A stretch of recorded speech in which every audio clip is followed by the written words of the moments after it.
Oh my God. Season 2, everyone. We're back. I didn't really have an intro this time because I was kind of just like recovering from New Year's everything. In your defense, this episode needs no introduction.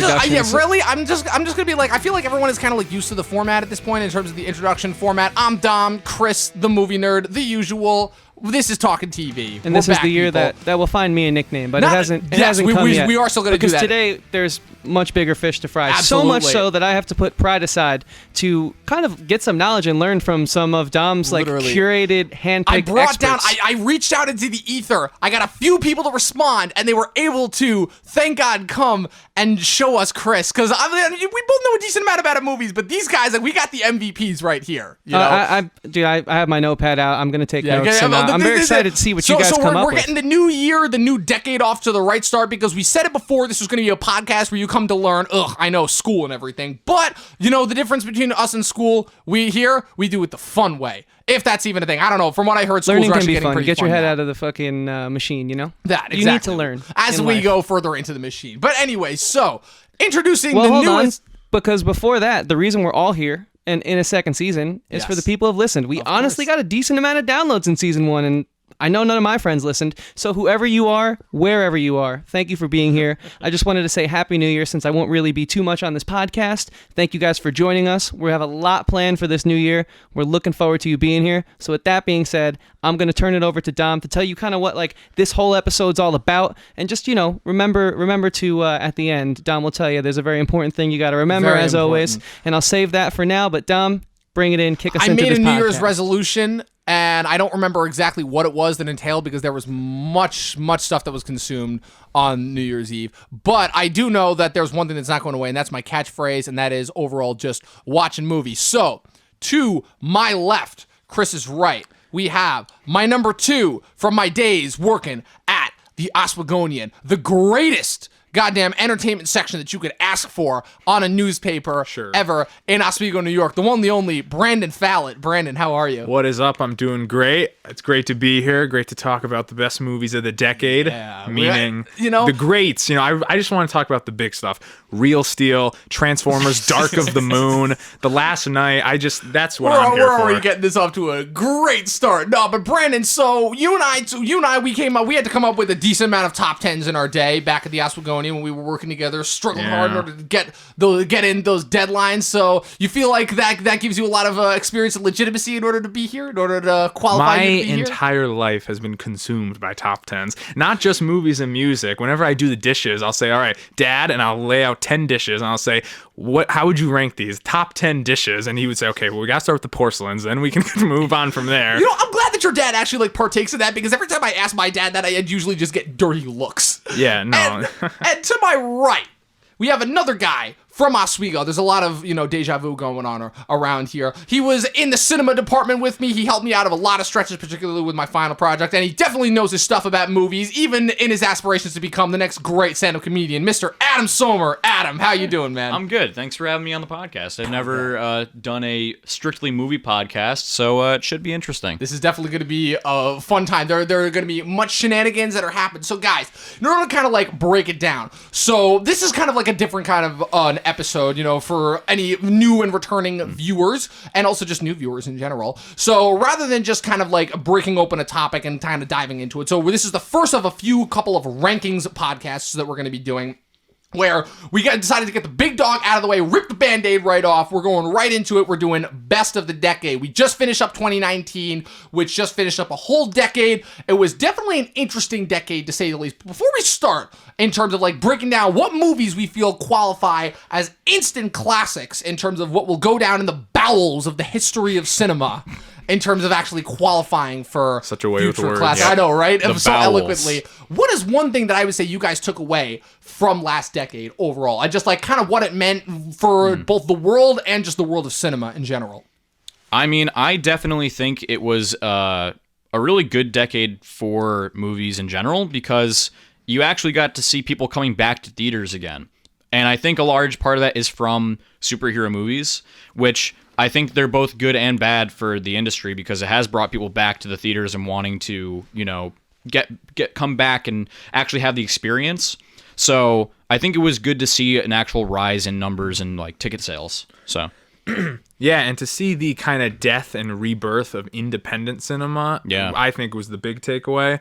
At first, when the decade was starting out, you really didn't have an independent cinema kind of venue that was that important in the Oscars. But now, I mean, geez, it's like you only have independent movies that are getting nominated for Oscars, and there's so many more opportunities now to make content, whether it be for a streaming service or something like that. I mean, it's really the age of streaming services. So I would say that's the most exciting thing about that decade. Most definitely. And so with that being said, guys, let's jump in. We got the first year, the year that kicked off the decade, 2010. So if I'm getting the math right correctly, Adam, when you and I started this decade, we had just gone into spring of our 7th grade, which, Brandon, that would have put you in 5th grade. Probably. Yeah, so that's crazy. So 2010, I'm not going to lie, for the year that got the decade kicked off, there were like a decent amount of good movies. I've got a full-on list of at least 10 that I would want to put in, but obviously for the purposes of this podcast and for the purposes your of just, top 3 of 2010. Yeah, definitely. So I would say roundabout overall, let's start with Adam and then kind of just go around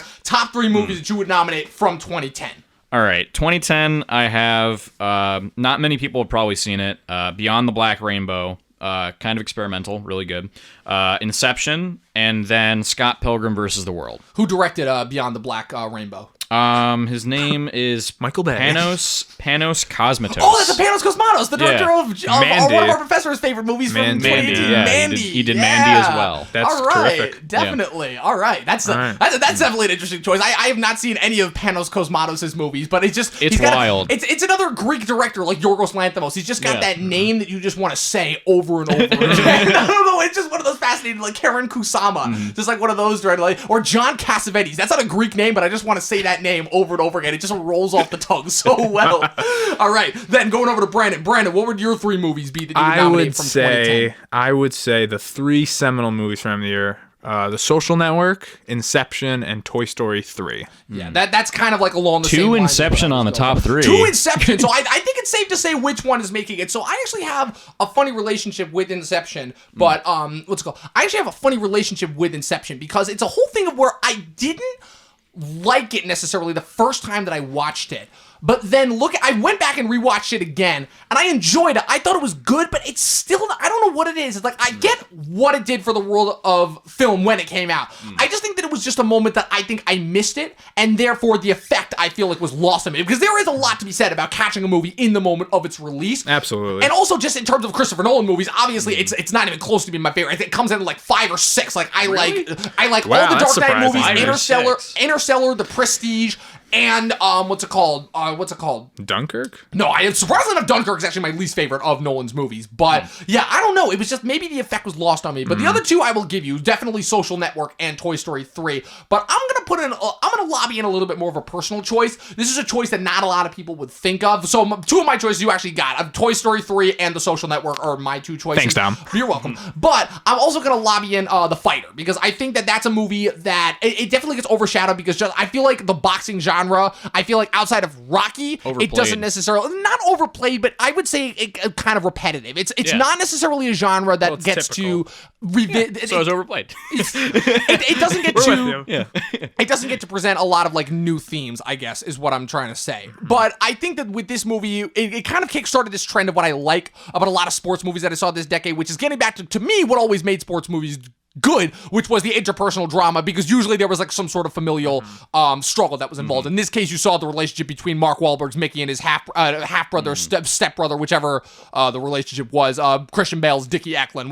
For me, at least, my favorite Christian Bale performance personally. But yeah, so that's going to be the one that I'm gonna peg for. Yeah. So your 3 would be Social Network, The Fighter, and Toy Story 3. Yeah, I mean, The Social Network, it's what and what you can have not the say Social about Network that? on yours. Yeah, mine are Social Network, Toy Story 3, and then I'm with you with Inception. Yeah.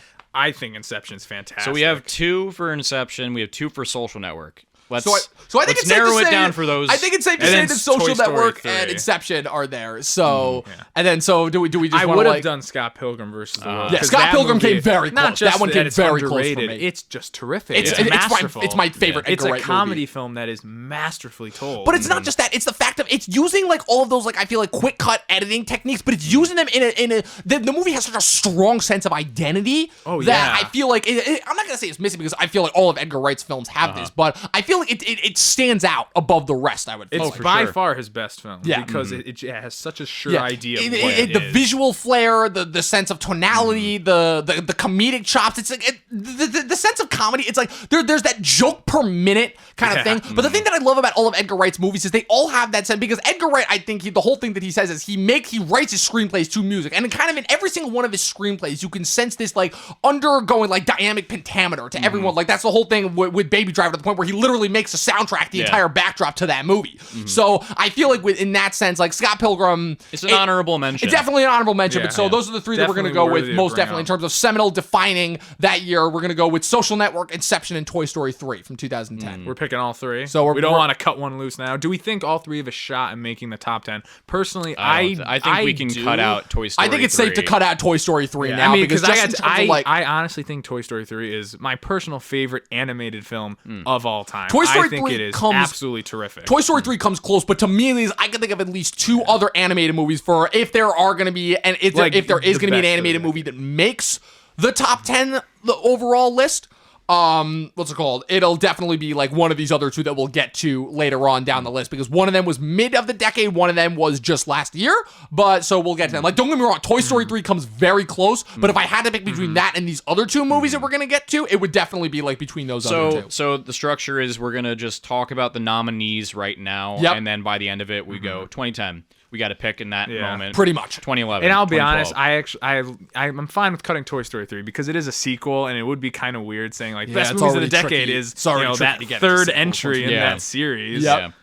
But yeah, okay, so then 2011. 2011, so getting ahead. So now we're getting into it. So that to me was the worst year of the decade. Can I say it's the worst year of this decade? We should start by establishing some boundaries. I don't want to say that anything is the worst of the year, because I think that every year, at the very least, if it's doing a job, with the exception of a few, has something to contribute overall. Like every year to me has a unique identity in and of itself. What I will say is that 2011 is kind of in its own weird spot where it didn't really have an identity, because it wasn't quite dominated. Because don't get me wrong, there were a decent amount of blockbusters, but you look back and it's almost kind of like you forget the amount of blockbusters. Like that was the year that gave us the last Harry Potter movie, the first of the Apes trilogy, the fourth Mission Impossible movie, the fifth Fast and Furious movie, all these movies that a lot of people talk about. But I don't know, for some reason you kind of never talk about the year that they came out in 2011, as opposed to the independent cinema, which you look back and I feel like all the indie movies that came out in 2011, if they came out like this year or last year, they would have gotten like rave reviews. But because they came out in 2011, I feel like they were kind of,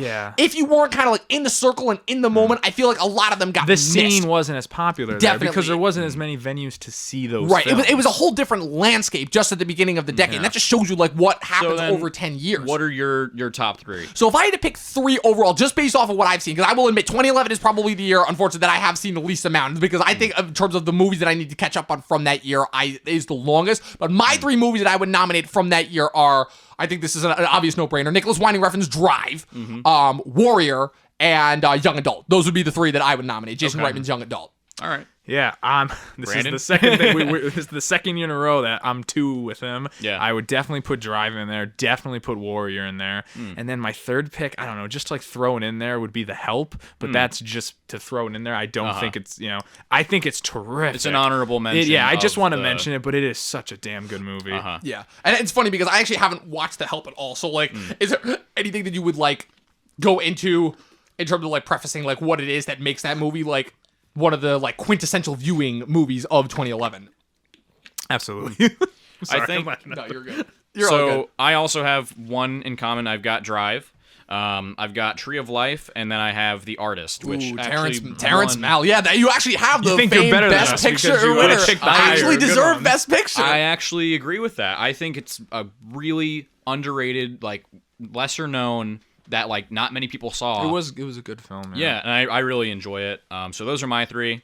Artist, Tree of Life, and Drive. Well, we're all in agreement on So Drive. I think we're all in agreement on Drive. Definitely a very special film. I'm just really disappointed that Winding Refn was unfortunately never really able to follow that up. I mean, Adam, you talked about Only God Forgives, and I tried watching 2 episodes of Too Old to Die Young this year, but oh man, that was a stretch. But are there any other movies from 2011 that we think have a shot? Like a good, because I love Warrior. I don't know if it has a shot in making Captain America. Captain America, the first Avenger. Transformers are going to be no.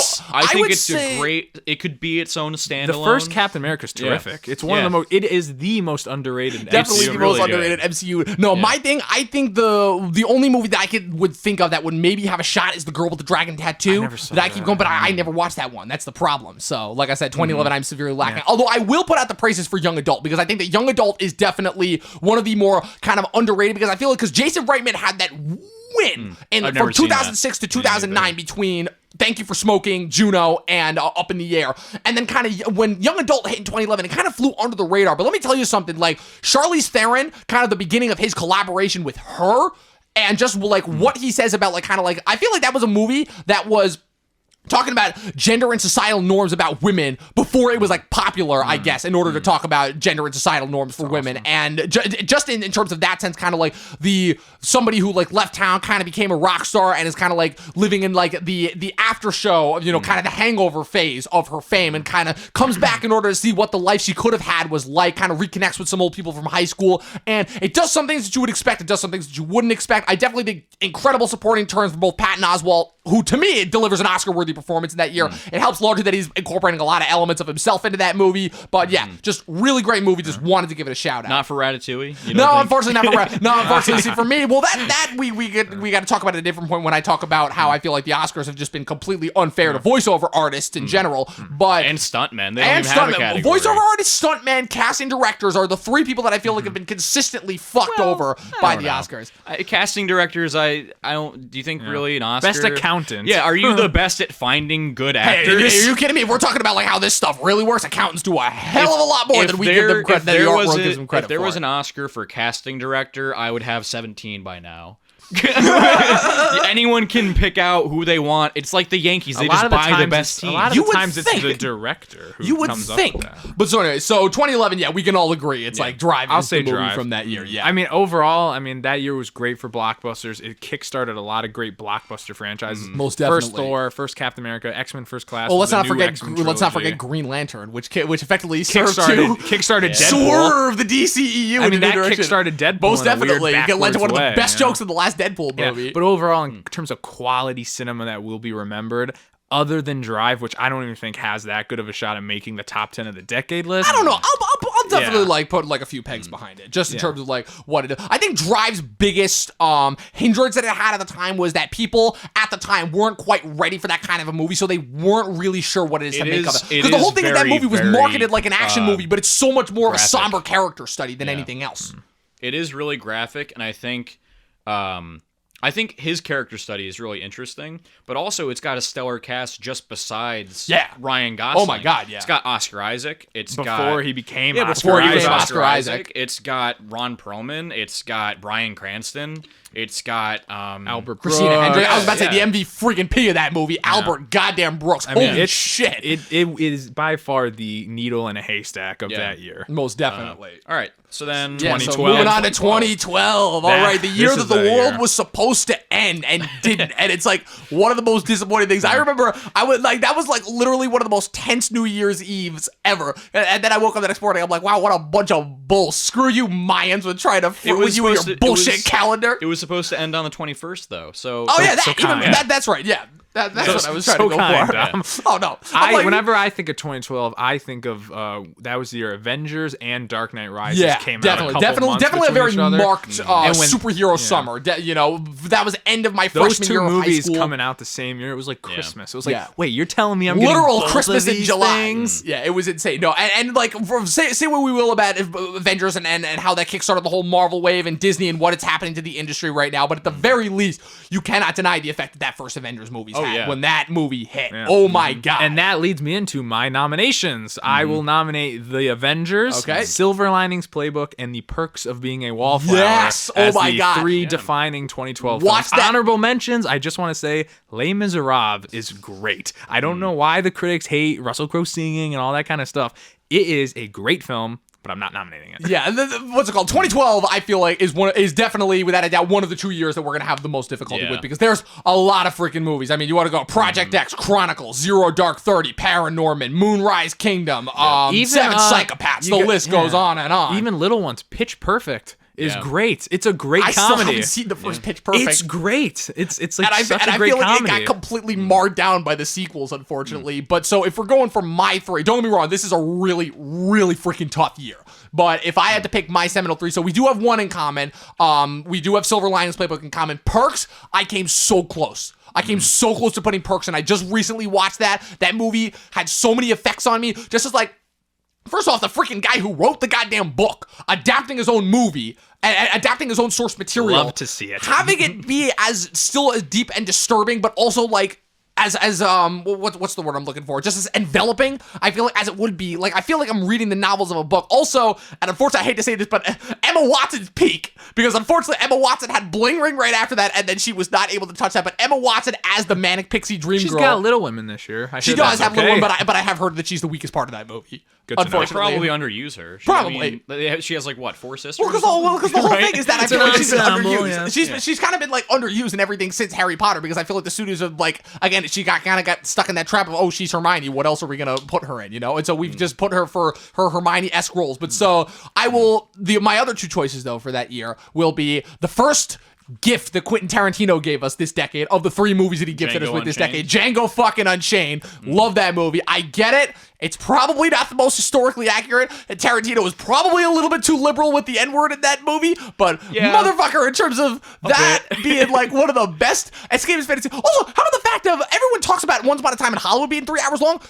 Django Unchained is 2 hours and 45 minutes, and it feels like an hour and a half. It's 45 minutes too long. Oh, you think that last act is just too unnecessary? You're one of the red letter media crowd that think it's drags I love it. so I love it. much. I think every minute of that is just, it's so entertaining that I just can never turn my eyes away from the minute that Tarantino sets off his own bomb, blows himself up because of how bad his accent is that he's doing, right until the end when he's making the goddamn horse dance is like, oh, it's pure cinema. And then my third choice is, to me at least, like I said, those 2, Silver Linings and Django Unchained, are very, very tough and up there.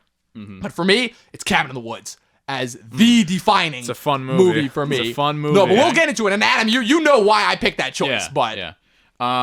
So I actually have 2 the same as Brandon. I've got Avengers. I've got Perks of Being a Wallflower. And then my third is The Master. But for the casual moviegoer, I feel like no one saw it at all. Yeah, definitely. Not one of Paul Thomas Anderson's more talked about movies. Yeah. If But Paul hear Thomas it's Anderson even hasn't talked about movies. masterclass. I was about to say one of the other options for this did decade, there. Inherent Vice and Phantom Thread. Yeah, everyone saw that. Yeah. Those 2. But I'm definitely gonna put Perks of Being a Wallflower and Avengers up there along with The Master, but obviously they're gonna be narrowed down. I mean, it's interesting with the Avengers because that is a comic book movie, and you know when we're talking about like essential best films of the decade, you know you might not be enticed to choose one of those, but I honestly think it's a fantastic, fun summer movie that sets up the characters great. It pays off great. That movie was not supposed to be as good as it was, Definitely. and because of that, we got Infinity War and Endgame and Civil War and Black Panther and all that stuff. It's really tricky when you talk about kind of the movie that represents the MCU as a whole, because I feel like it's the first Avengers is tough, but I feel like it's always between the first Avengers, Infinity War, and Endgame, and it's like which of those 3 you have to pick. So just skip over Age of Ultron. So yeah, we'll just. I like Age of Ultron. If you take Age of Ultron out, it's a perfect trilogy. I like Age of Ultron a lot. I think that movie gets a lot of unnecessary flack, but I definitely think that is kind of like, it's both simultaneously the high point and the weak point, because it's like because you know why I feel like it was, even though it was 3 years after the first Avengers, everyone was expecting the same thing from the first Avengers, and they got it in a way. It's just I feel like everything that movie delivered on is not what people were focusing on. No, Age So of overall, Ultron was so this is actually like a tough year. So I've got Avengers, Silver Linings, Cabin in the Woods, Perks of Being a Wallflower. I feel like, so what overall would we say? Like if we had to chop one, I feel like Django was the one that we'd chop. Yeah, let's chop. I would Django. chop Django, and I personally would chop Cabin in the Woods because Really? I love it. I think it's a fun movie. It plays off the tropes of the horror genre, and I think that was needed at that time because it allowed for a rebirth of the horror genre Yes. later years. Yeah, like thank God that Hereditary, this horror all renaissance that we've kind been of stuff. experiencing. I feel like some of these also need to have a sense of memorability to them. Right. Yeah. Of people remembering them and be like, oh yeah, I remember when that came out. I remember the craze about it. I remember. But then there's also the lighter stuff where maybe not as many people saw it, and then they did later on. And they got a cult following later on. Right, And I feel like right. that to me is what gets Cabin in the Woods through, because I feel like in terms of it being groundbreaking, you're right in terms of exposing all the horror tropes and cliches, but I just feel like in terms of, you're right, it is what was needed, but I feel like just, for me, it accomplished, I feel like, what a lot of other things. I feel like it accomplished. So I'm actually going to get a little controversial here. I don't think that Scream is the great horror subversive piece that everyone thinks it is. And I feel like Cabin in the Woods is what Scream was trying to be.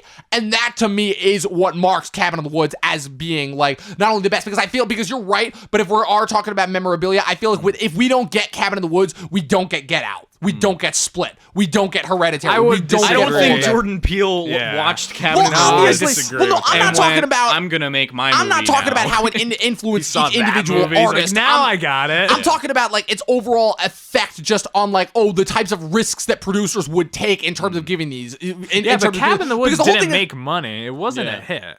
I mean, it became one afterwards. It developed a cult. I know, but are we defining like every movie by its box office potential? No. Is that how we're going by? No. I think it also has to do with the fact that like even after the fact, it didn't make the money. You know, like even though it had a following, it wasn't making money. You know, it's like.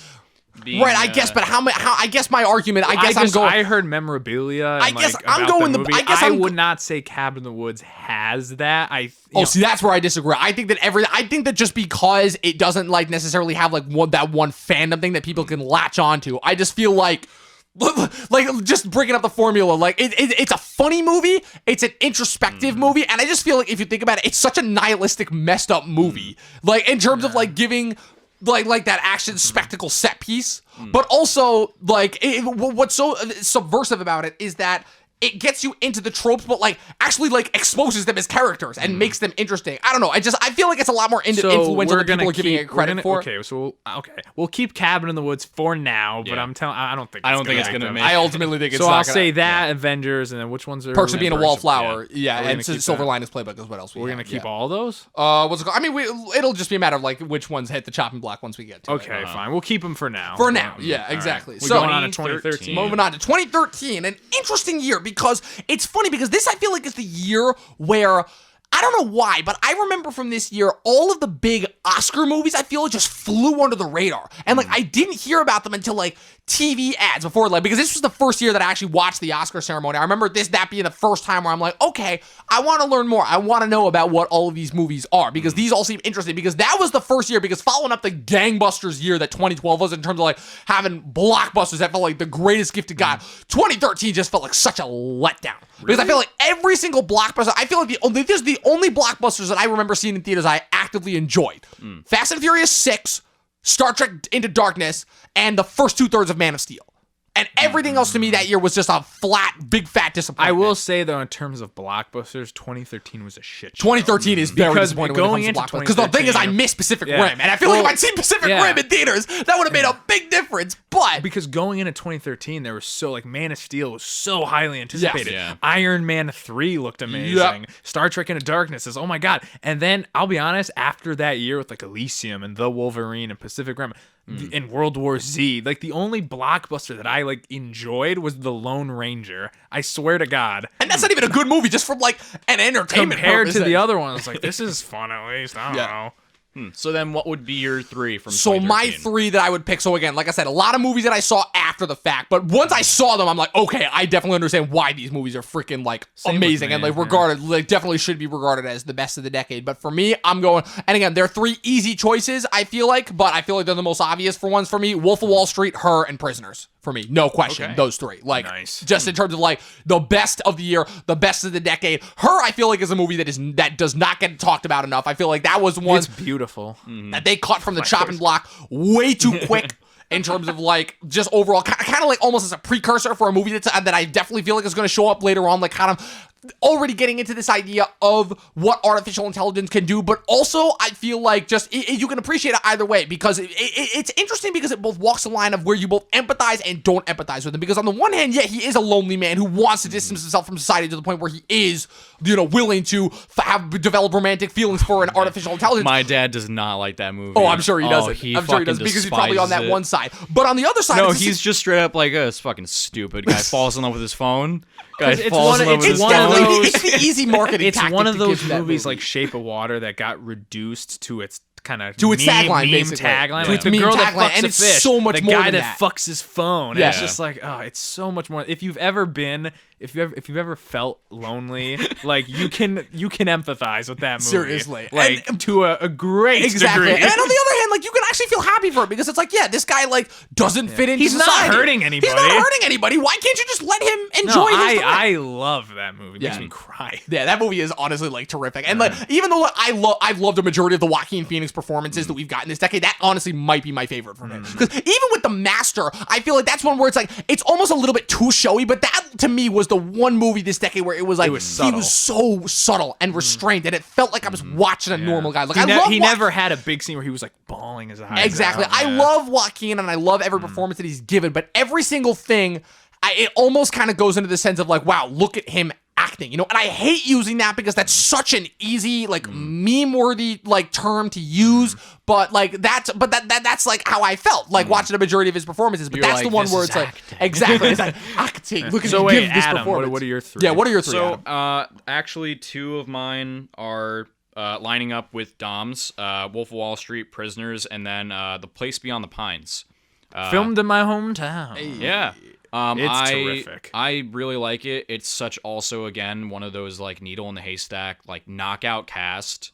Like, it's got, okay. It's Ryan Gosling, not Bradley Cooper. Bradley Cooper, but his wife, his wife that he Is it Eva Mendes? Yeah, Eva Mendes. Rose Byrne. Rose Byrne, Ray Liotta. Liotta. Isn't Dane DeHaan one of the kids too later on? Mahershala Ali before he was Mahershala. Before he became Mahershala Ali. It's amazing. It's like two movies in one. It's a towering picture. I Yeah. think that was the word I would use to describe it. It was just so like it was overwhelming what was happening. Yeah. And it was just such a small, intimate movie, but it felt epic and it felt like it spanned felt really real. generations. It was insane. Yeah, so I haven't watched that movie, unfortunately, but from what I've heard, and this is the big thing, like I said, because it's directed by Derek C. in France, who directed Blue Valentine in 2010, and then went on to direct one of my least favorite movies, that's slogfest called The Light Between Oceans with Michael Fassbender and Alicia Vikander back when they were dating in 2016. Oh my god, what a snooze fest that movie was. But the thing that I've heard a lot, and maybe you could speak to this as well, the thing that I heard a lot about The Place Beyond the Pines is that it was a situation where the first half of the movie felt so good that by the time the second half came around, it was kind of like trying to pick up some of the pieces to the point where it didn't feel as cohesive. Would you say that those are valid criticisms, or no? You feel like No, yeah, I think that's valid. I think at some points you could even say it feels like two movies stitched together, just because the tone changes so abruptly after. I don't want to spoil anything, but something happens that sets off the rest of the movie, and you don't see that coming at all, which is one of the big things that I like about it. Is like I can't talk about it because I want to spoil it, but you do not see this thing coming. And then it happens, and you're like, "Where do we go from here?" Yeah. And then it takes a different perspective. I would say you know? it's split into 3 acts. I think the first 2 acts are phenomenal. Yeah. I think the third act A little slow. It's a little choppy. It feels a little rushed, and they have an actor in the third act who plays Bradley Cooper's son, who I thought did not work. I thought he was acting in his own little world. I'll agree with that. But I think that's great. My 3.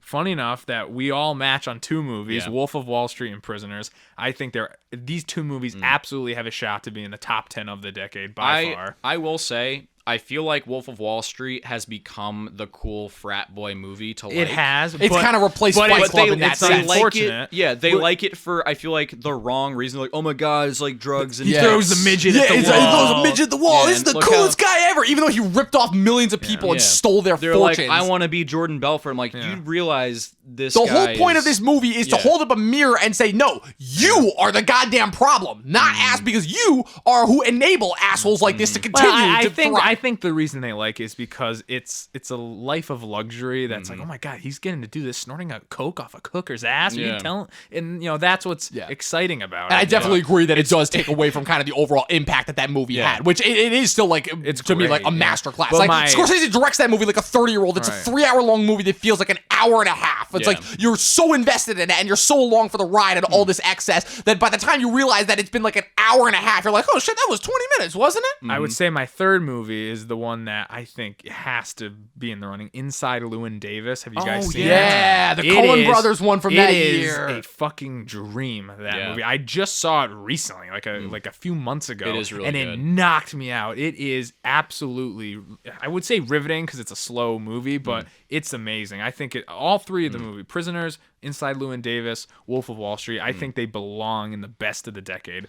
The character work that's done in that movie. Yeah, Inside Llewyn Davis was one I didn't get a shot to see it. I've caught up on a majority of the Coen brothers movies from this decade. True Grit, was not a fan of Hail Caesar. I enjoyed Ballad of Buster Scruggs a lot. But yeah, so overall, I think that we can agree. So Wolf of Wall Street and Prisoners, I think we can both agree are in there. So if we had to vote, so Inside Llewyn Davis, Place Beyond the Pines, and Her. If we're talking about it later, we can rebuttal and be like, well, I need this to be on there. Everyone can have like one personal like veto or like override. Yeah, I definitely think Yeah. that should be a thing. So I'll put them all down then for in that sense. So then we're moving on. 2014. 14. Oh man, this Hard. I was dreading this year. don't even I'm know if honestly, I have was my three. dreading this year because this so is much. so friggin' difficult to get to because I know I got 2 of them. oh man, where do you even start? I have my top 3 favorites from the year, which are Birdman, Nightcrawler, and Whiplash. But oh my God, Interstellar, Dawn of the Planet of the Apes, Guardians of the Galaxy, Gone Girl, What We Do in the Shadows. Like the list goes on and on and on. Action movies were action movies were great. That was the year we got John Wick and Edge of Tomorrow that year. Yeah. And then X-Men Days of Future Past. Captain America: The Winter Soldier, The Raid 2. The Raid 2. Oh my a God, lot. what else? 22 Jump Street, even for comedies. 22 Jump Street, The Grand Budapest Hotel. Yeah. Like, oh my God. Snowpiercer. Like, 2014 was 2014 was gangbusters. And 2014 was, I think, probably the best year overall. Not, just of. It had so many hitters. I think for movies, 2014 was one of those out of the decade that stood out, and people like started going back. I think from 2014 on, it kind of sparked that interest again. Yes. Well, I mean, the highest grossing movie of 2014 wasn't a superhero movie. It was American Sniper. Which is insane. Like, when was the last time that... Actually, wait, no. Overall, the highest grossing I thought was Guardians of the Galaxy. I thought American Sniper I think it was Guardians of the American Sniper, I think, made records because at the time it was let's highest not grossing rated Google R it because movie. I don't want to be wrong. Yeah. So let's I just get that keep going sense. with my little I don't freedom. blame you. fact checker. Yeah, of course, we're not talking about foreign because then we have to acknowledge that Transformers movie that came out that year, even though I love all those movies. your But we're not three- going to talk about you got that. Nightcrawler. So I would put in Birdman, Whiplash, and Nightcrawler to me. Those are like That's a seminal good- top that's a- 3 that's what a good defined three. that year. Yeah. What about you, Adam? I also have Nightcrawler on there. I think Gyllenhaal is fantastic in that role, and it says a lot about media and what people will do to get to the top, and like just people using people in general. I feel like, and how like just how the media can spin things, and all that. It's a very well layered movie, I think.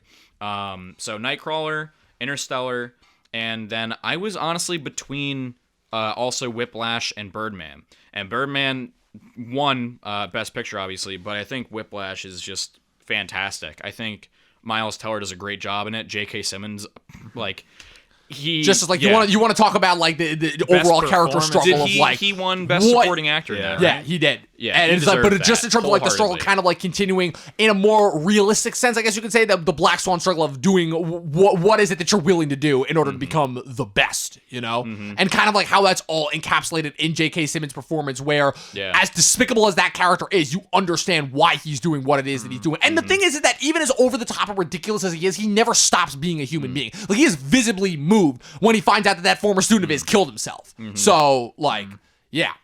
Yeah. So anyway, my 3. I would absolutely put Whiplash in there. That's like the only one I'm certain is in my top 3. The other 2 I just thought of recently. I'm going to put Edge of Tomorrow and I'm going to put Boyhood. Boyhood to me, I remember that and Birdman were kind of going tit for tat in the award seasons.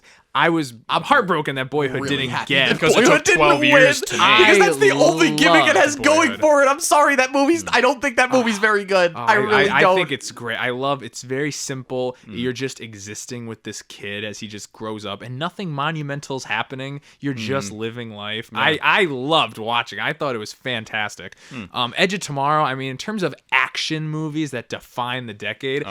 Edge of Tomorrow did not define it. It did not make a lot of money, But it was awesome. It was fucking awesome. That would talk I about a think movie that got it's- screwed by its marketing campaign. I mean, Tom Cruise. I think it's his best movie. Like What? up there. You think it's his up there. best? I think well, overall. talking best from a performance standpoint or just in terms of action? No, not performance, Oh, but like okay. because just to me, like he still has a overall. top Tropic Thunder. Yeah, So like because Tom Cruise has 2 types of vehicles, if you will. He has like his action things, and then he has his true Magnolias, A Few Good Men, the art movies. Jerry Right. Maguire, Edge of Tomorrow is the best of his action movies, and Emily Blunt turns in. I mean, people talk about, Charlize Theron I as love Furiosa for Mad Max. I think Emily Blunt as like the Full Metal bitch in Edge of Tomorrow. She is fucking That's great. a great description. But yeah, I'm definitely in terms of like to bounce it back off. Do Edge we of do Tomorrow. 4 for 2014? We kind of have to. There's so many to For choose right now from. for the nominations. For right now, there's so many to choose so from. we got Whiplash. We got Definitely. Whiplash. What's it called? Are we like pretty much all set up on Nightcrawler? Yeah. Personally, I'm not giant on Nightcrawler, but I respect it, and I respect your guys' opinion. Oh, thank you. So we'll keep it. All right. And then what's it called? And then Birdman. Is that pretty much all in for us? I'll exchange Interstellar for Birdman. Okay. Simply Don't because I love Interstellar. 'cause we already Interstellar is have, probably my favorite Nolan movie. We This have decade. a Nolan contender earlier. Yeah, I don't like Interstellar too, so I Oh, you're one personally- of the Interstellar haters. Yeah, I absolutely. remember fighting with a lot of those guys when that movie first came out. Yeah. Oh, I don't. Oh, thanks. I don't like it at all. I think it's. I don't say this a lot. I think it's pretentious. Oh, I think no. I think it sucks, dude. Oh no, you're one of those guys. Unfortunately, I just hate it every time I watch. When the movie ended and like it kind of had like a nice little what does it mean? I was just like, fuck this, I'm out of here.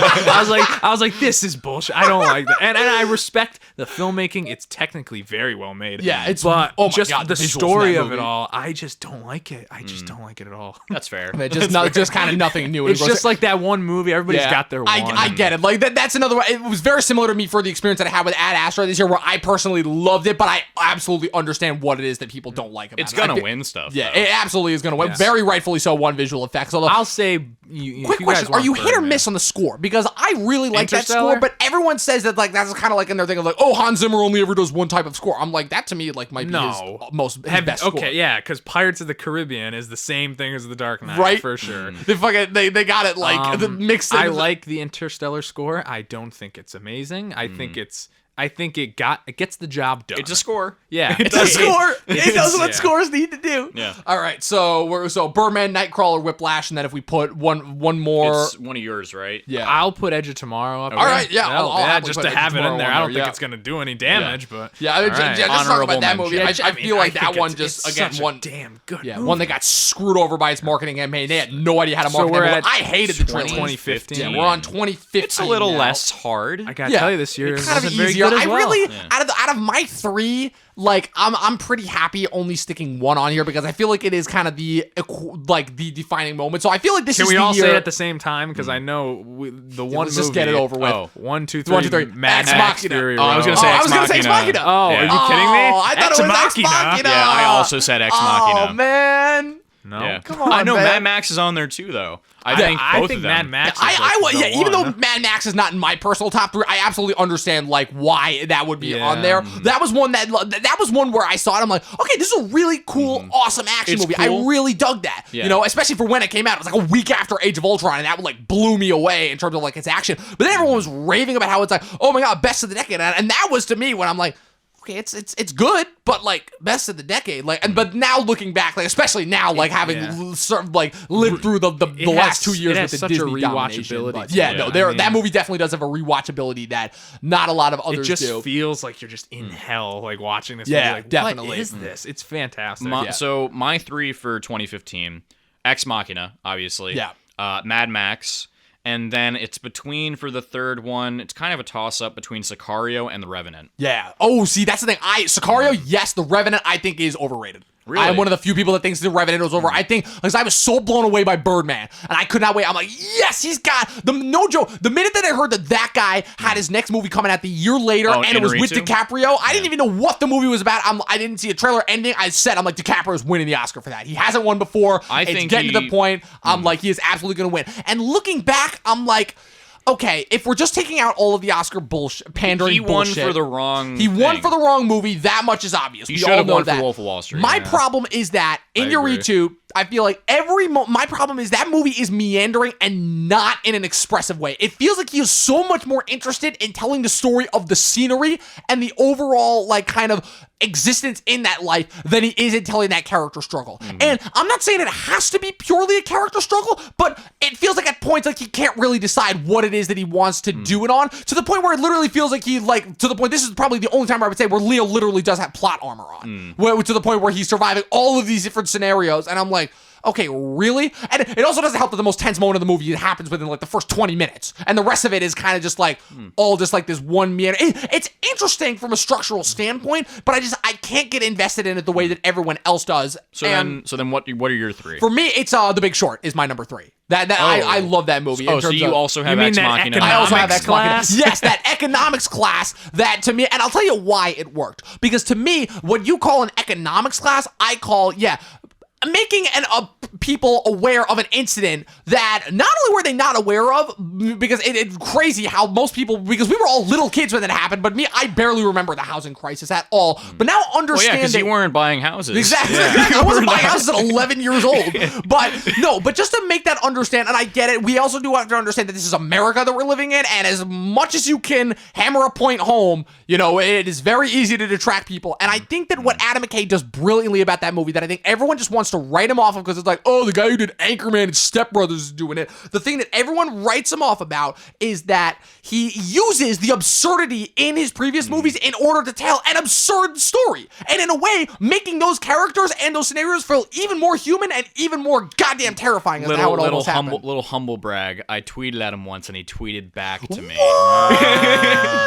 That's amazing. So it's easy to say we're friends. Just a little bit. You kind of look like a younger version of him too in a weird way. Well, we have a lot in common. He used to do improv. He was one of the founding people at UCB in the city. Wow. And that's what's up. If I could work with Will Ferrell in the future, that would be amazing. Hey, well, I was about to say, I don't know how much that'll be great now, because I don't remember the last time Will Ferrell had a great movie on his hands. But the last thing I'll say about that is that with Ex Machina, I feel like we can all agree, don't get me wrong, A24 had some big haters on their hands before, Spring Breakers, The Bling Ring, all that, but I think we can agree Ex Machina is definitively the movie to put A24 on the map. Yes. I feel like. Yeah. I think because it was one of the first ones that got an Oscar. Yeah, and they were like, let's take A24. I mean, seriously. that movie was very just watching. I was like, this is very profound. I really like this. It's not on my top 3. My top 3.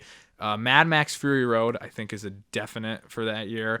Another one, I think, is Steve Jobs. The one very with underrated movie. I loved it. Very underrated from movie. The Fassbender one. Yeah, from a dialogue. I was thinking of the dialogue in that movie. I mean, Aaron Sorkin wrote it. But. I was thinking of the Ashton Kutcher Jobs one. Yep, you and everyone else, and it sucks that movie had to come out first, because that movie is the reason why nobody watched Steve Jobs, which is so disappointing, because Steve Jobs is phenomenal. Why did they have to make 2 within the course of because that one wasn't because I think what happened was the Ashton Kutcher one was so bad. I think the Ashton Kutcher one was so bad that they needed to release the next one in order to kind of apologize. And what they wanted to do was they wanted it to be the next Fincher Sorkin collaboration, because Sorkin was writing it and Fincher was going to direct back. I think they had Bale attached originally, and then they both walked to work on other stuff, and they ended up getting Danny Boyle. And Danny Boyle, I feel does not get enough credit for that movie. He directs the hell out of that movie. The whole movie's told in 3 acts. Yeah, but it's just 3 sequences. Yeah, but it's 3 sequences from his life. It kind of pulls more of a Love and Mercy act rather than the typical biopic act. No, it's not a biopic at all. Especially with how the traditional biopic I has wish kind of more become movies that were about biopics, were told like this, where it's inventive and it's fictionalized, because he's taking all of the important aspects of his life that we hear about that happened over the course of years, and he puts them into one sequence where he's just hearing about them all at the same time, and you're just in it with them. So then what about you? What are your 3? Well, Steve Jobs, Mad Max, and then my third one is going to be Bone Tomahawk. It's directed by S. Craig Zahler. Getting a little bit of... I thought it was Zahler. Zahler, however you pronounce it. I think it's a Western. It was the second movie that Kurt Russell did that year, where he had a giant fucking mustache and long hair. He put it to use. He grew it all. He's like, okay, I'll do Hateful Eight, and then I'll do this other Western, Bone Tomahawk. I think Bone Tomahawk is a far better film than The Hateful Eight. And it's about it's a rescue movie, kind of like The Searchers, where it's 4 guys in the West. They're going to rescue a damsel in distress. Well, that rhymed. Oh, wow, I was about to say, you could put your poetry skills to use the person, they're trying to get her back from a tribe of cannibals, basically. So it injects the horror genre with this gratuitous, just violent, really messed up. You're talking the Western genre? Yeah. Okay. Oh, wait, what did I say? You said the horror genre. Oh, yeah. Well, it's injecting the I do it Western all the genre time. with horror, and it works so well. It's a slow burn, but by the time the third act kicks in, you're just like, what the hell? And there are things that happen in that movie that I have never seen in a movie in terms of just acts of violence and ways to kill a man. In terms of violent movies, 2015, honorable mention, Green Room. Yeah. That was 16. Green Room That's 16. Wait, was it? Green Room was widely 16. I know, goddamn Letterboxd. And if we're wrapping that up before we head on, I just wanted to give a shout out to what I think is the best animated movie of the decade, Inside Out.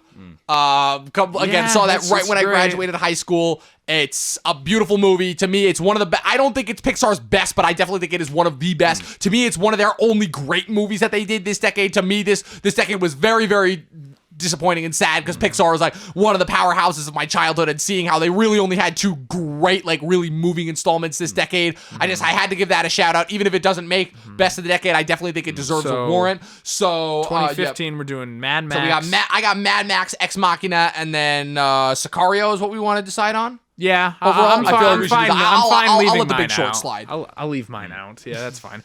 It happens. We'll get one in. So then moving on to 2016. So this is where I would say Gets a little easier. It gets a little easier because, again, the easy excuse to go to is that this is where overall quality started to dip.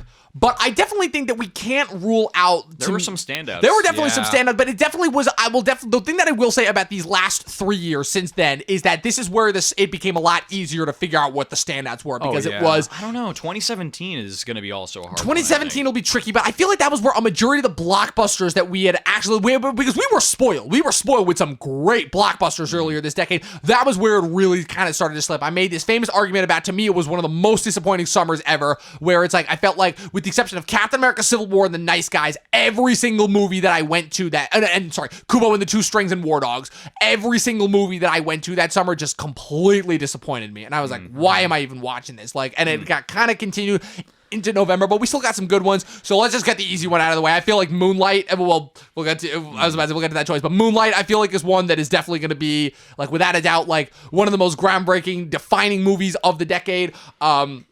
Famously caused the Best Picture debacle of that year. It's very good. It's a very good movie. I really don't think anyone would remember it had that not happened. Yeah, I unfortunately don't. Everyone would have been just talking about La La Land like they were. I unfortunately don't think it's that memorable. It's good. It's a very good film that plays with a lot of very good ideas. But it didn't stick. As soon as I left the theater, maybe it's because the movie wasn't made for me. You have a different perspective. Yeah, like when I left, I was like, "That's a very good movie," and then I just drove home and I was like, "All right, so I'm what sorry, movie do I gotta see?" I gotta be honest. I think you guys are bugging. I think that movie is like, I get it. It's not exactly the most relatable circumstances for us, three white guys that grew up in the suburbs areas in New York, having to relate to it. I mean, you can relate to. You don't need to relate to his individual struggle of being a black kid in Miami who's also gay in like a low income. There's a specifically in the crack epidemic period of the 80s.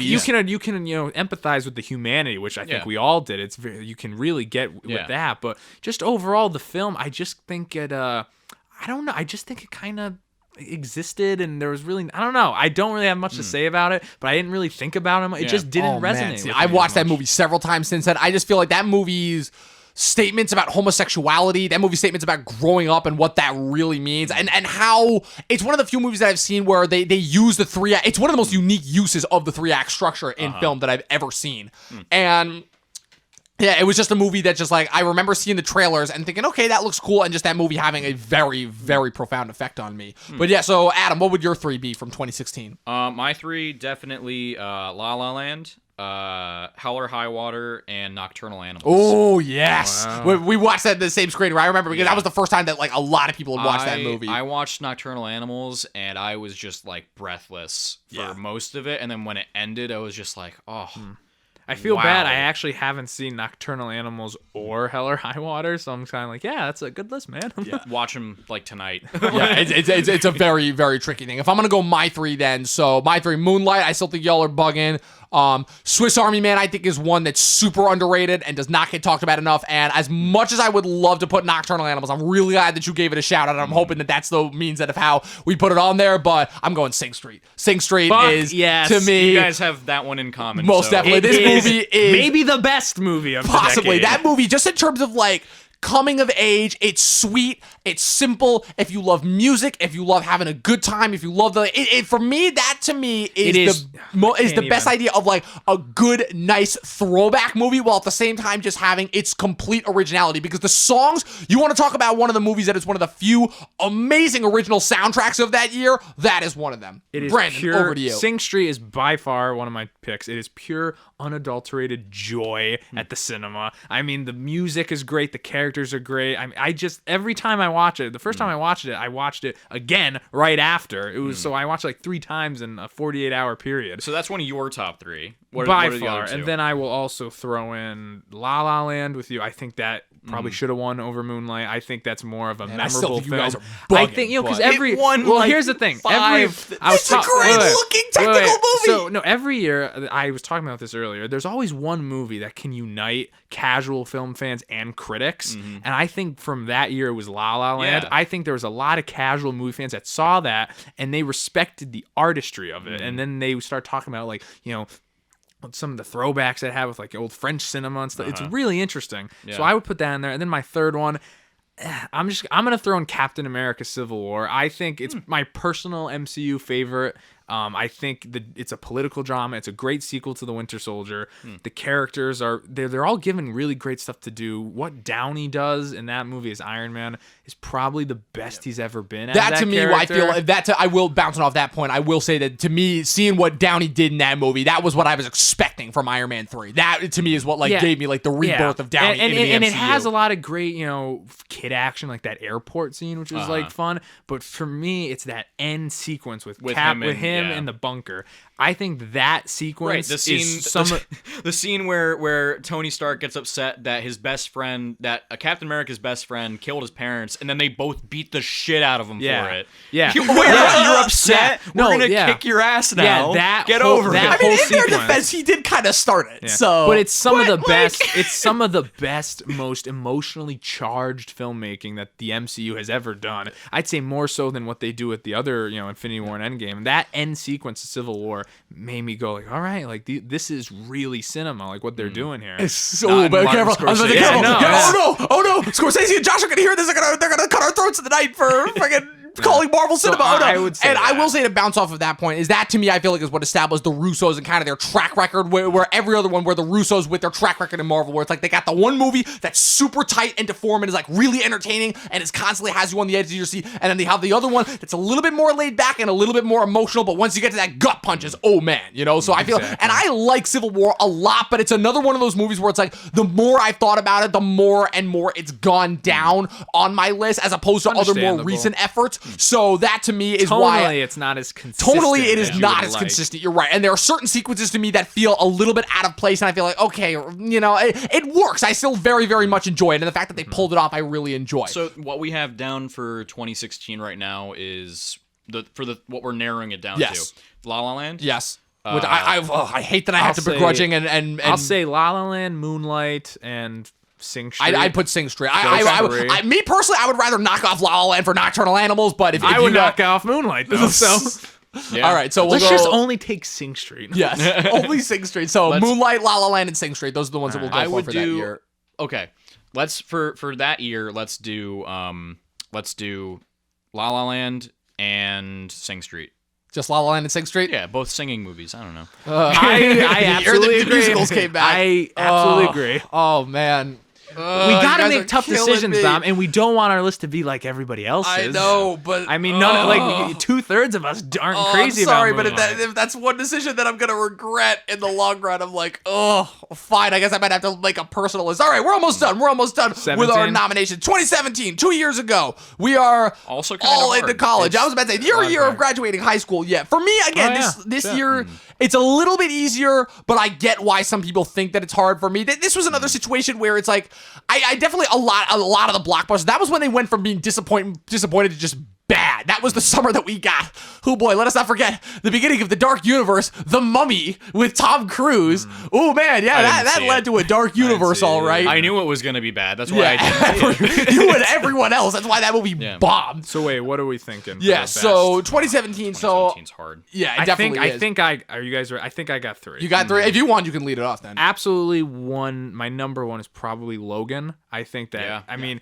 That's my favorite movie of that year. Yeah, it's my favorite that year. Hugh Talk Jackman's about performance. redefining the comic book genre. It kind of closes the book not just on Jackman and then the X-Men series. It feels like it closes the book on superhero movies as we knew them, and it's really and it deals with a lot of big ideas about violence and the ramifications of that on one's life.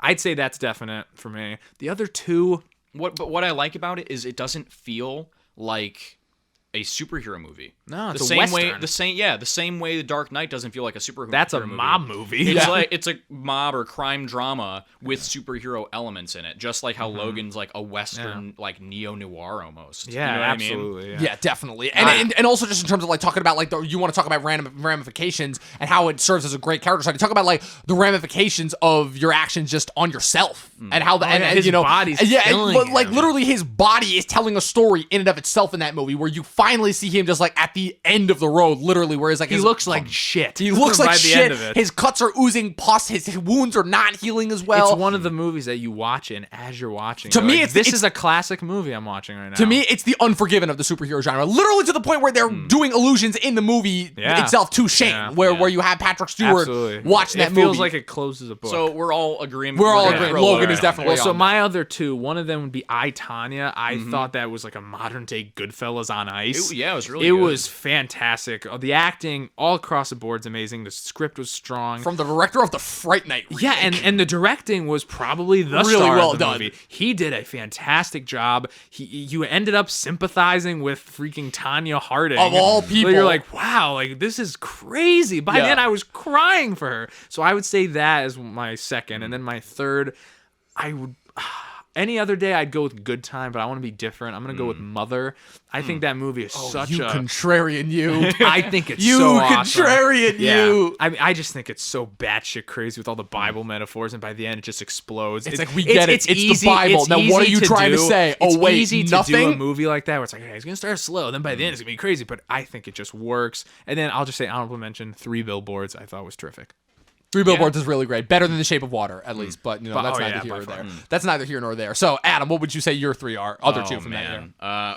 2017 is hard because we also got, correct me if I'm wrong, You Were Never Really Here?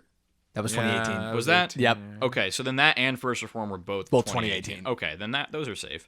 But so then my other 2 would probably be Get Out I forgot about and Blade Runner 2049. Oh man, this is where it's going to be tough because let me tell you something. So you remember how much I hated that movie when I watched it the Blade first Runner? time? Yeah, I hated that movie the first time I watched it. I rewatched it a couple weeks ago. I'm like, oh my god, I want to time travel back to 2 years ago and punch myself in the face. What the hell did I miss? For not Oh agreeing my with your god, movie. literally for not even know. But like just that movie, just in terms of like, I feel like that's the last time we're ever going to get that type of like a visual enthralling experience. And there are still problems with the movie. I don't think it's a perfect movie, but I definitely think that in terms of like kind of continuing what the original Blade Runner was trying to say, and to me being one of the few sequels to actually expand on the ideas and kind of talk about it from like the opposite perspective, it really, really does work because in a way tricking you into thinking that that's Ryan Gosling's movie when it really is wrapping up Harrison Ford's arc. Yeah. But no, for me, I share 2 choices. I share Logan and Get Out.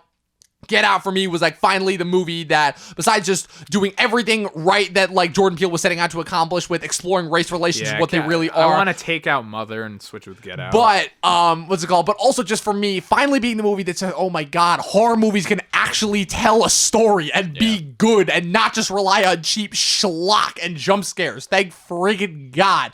And then, but no, my choice for number 3 is actually going to be actually going to bounce off of yours. Again, it was a tough one. I had a few ones to choose from, but for me, I'm going to go with A Good Time as well. Just in terms of like setting up for what the Safdies would do great. this year. So we have like 6 movies for 2017. Seriously. Okay, No, I'd say it's Logan, tricky. I'd It's say definitely a Logan, tricky one. Get Out, definites, and then Most I definitely. think, I don't know. I mean, do we think anyone else? I'm has gonna like a use shot? I'm gonna use my one override right now for Blade Runner 2049. And you know what? As much as I agree. love Good Time, I will give that one to you. Yeah. I will give you Blade Runner. I mean, so now we're allowed to. I mean, I fucking love I, Tonya. I think it's fantastic. I, Tanya's terrific, and it's so close for me. Let's keep I, Tonya in there and then see what happens. We'll So is keep that your I, Tonya one in the override? running. Is that your Well, one because override? Sing Stream Prisoners like went in, no problem. Those are my other two picks. Yeah, I, Tonya will be my little override because I Okay. feel like that's the one that might not have a shot otherwise. All right, so we're making good progress. So, second to last year of the decade, 2018. And if you want my humble opinion, the worst year of this entire decade. I absolutely despised most of it. Just overall, just like the sense of movies. Well, I shouldn't say that. You know why? Because it was the year we got a lot of directorial debuts that year. A lot of breakouts for like kind of new artists and what that would establish. I liked a decent amount of them. I did not like I did not like just as much of them. But I just feel like overall, to me, that was the year that just gave me...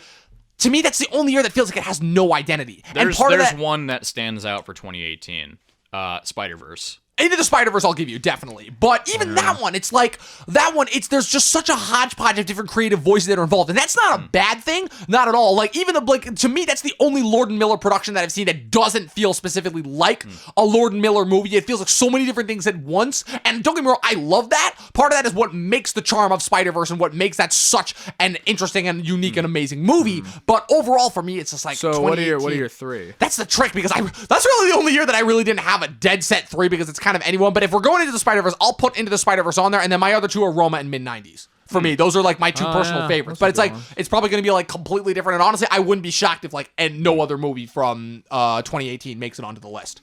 What about you? So I already, Spider-Verse is on there. Then Hereditary, I think it's Fantastic. just amazing. It's great. I like it better than Midsommar. Oh yeah, absolutely. And then it's honestly is a toss-up between BlacKkKlansman and Isle of Dogs. Ooh, really good choice. like that. Good choice. Underrated. Yeah. Just the amount of time and energy and patience that it took to make that movie. Isle of Dogs, oh my god, just wow. I never saw that, but BlacKkKlansman's terrific. BlacKkKlansman's definitely a terrific movie. I think it's Spike Lee's best movie since Do the Right Thing, which is crazy because they're so far Yeah, apart. what I like is that BlacKkKlansman is a lot more focused, but also it's kind of expanding upon the ideas that he was trying to tap with Do the Right Thing. Do the Right Thing is a phenomenal first outing, and the fact that he did that at like, what was he, like 26, like right out of fresh out of NYU when he did that, and the fact that he manages to make it more focused while also, to me, including kind of, and again, we touched upon this a little bit in Watchmen, how Watchmen kind of continued that idea, the idea of the manipulation, manipulative powers of media. And at the same time, like kind of how that's so intermingled with race relations. Like I feel like between Get Out started that, and then BlacKkKlansman continued that struggle in terms of like how media, how the influential powers of media and race relations are so closely intertwined.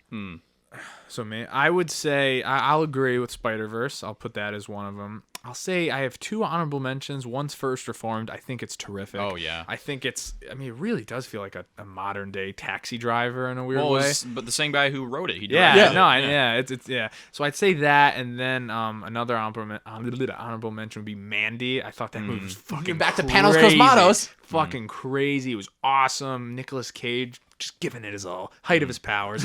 But I'd say my top three: Spider-Verse.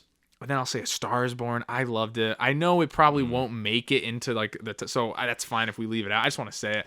I think it's this big, beautiful love story. Oh my god! I just think like just Bradley Cooper. I shouldn't make fun of him. I love Bradley Cooper in that movie. I don't know why I'm making fun of him. Bradley Cooper in that movie is fucking astounding, and I love Gaga in that movie. I think it's just a big, beautiful love story. Would you say It's you're Gaga for Gaga? I'm Goo sorry, for I'll leave. Gaga. Yeah. No, I love it. And then my third one, I'll say Annihilation. I thought that yes. was a terrific Not science talked fiction about movie. enough, that movie. When I saw it, I was like, oh Another my fucking Alex God. Garland movie. Yep. We already Yeah, have yeah. Ex Alex Machina. Garland, he knows I what like he is him more. doing. I like him more than Ex Machina. Really? Unfortunately, yeah. I'm not the biggest Ex Machina. I do really like it though. But yeah, so for me, I'll say. I mean, let's take A Star Is Born. I'll just say Spider-Verse and then Annihilation, and then I'm good. Got it. All right, so what are we gonna say? So you'll take Spider-Verse and Annihilation. So I have Roma. I'll cut Roma and I'd cut it because I wouldn't say it's one Yeah, of the best of the I get decade. why it's not for me. It's for me, it's my favorite movie of that year, but I absolutely understand why. Again, it's 2018. It's one of those years where it's like all those, even every single choice in my top 10 was very subjective and personal to me. And mid-90s has another one where it's like, I love that movie for very personal reasons, but I understand why it's not like on the overall best. So let's go. So besides Into the Spider-Verse, so what would you say? Like Annihilation and I'd say Black Klansman. I would go Black Klansman. Yeah, honestly. personally, All right, so that's we'll do just, that. yeah. Annihilation and Black. So those Klansman. 3. Okay, that's cool. And then 2019. And then I mean, the year's not 2019. completely over yet, but Yeah, I'll tell you, it technically is, but I'll tell you, I don't have 3. I have 2. And I have the only 2 movies that I think are like 5 out of 5 classic movies. I think they're gonna go down as the best of the decade. That is Parasite and The Irishman. I think by far you have to consider these in terms of best of not just this year but the decade. The Irishman is going to be a mob classic that stands up with Goodfellas and The Godfather. I think it's much better than Casino and Once Upon a Time in America. So it's already right up there, and I think it's got the staying power because it does something different and it talks about mortality and loyalty and regret and betrayal. It's fantastic. And then Parasite, talk about, like, I mean, I went in not knowing anything about it. It is, Which is the way that you have to go into for that movie. Crazy because it's a comedy, like a Dirty Rotten Scoundrels at first, but then it shifts into a thriller, and by the end, it felt like this piece of like Hitchcockian cinema, Yeah, it's where I was nuts. just watching, like, oh my fucking god, this is what it felt like. Bong Joon-ho was not just writing where he thinks the story should go next; he was just transcribing the story that was just funneling to him, and it just felt natural and unexpected. He sat down and just did it. It just came at him. yeah, It just literally. spilled It just out of came him. out. It's what movies should be.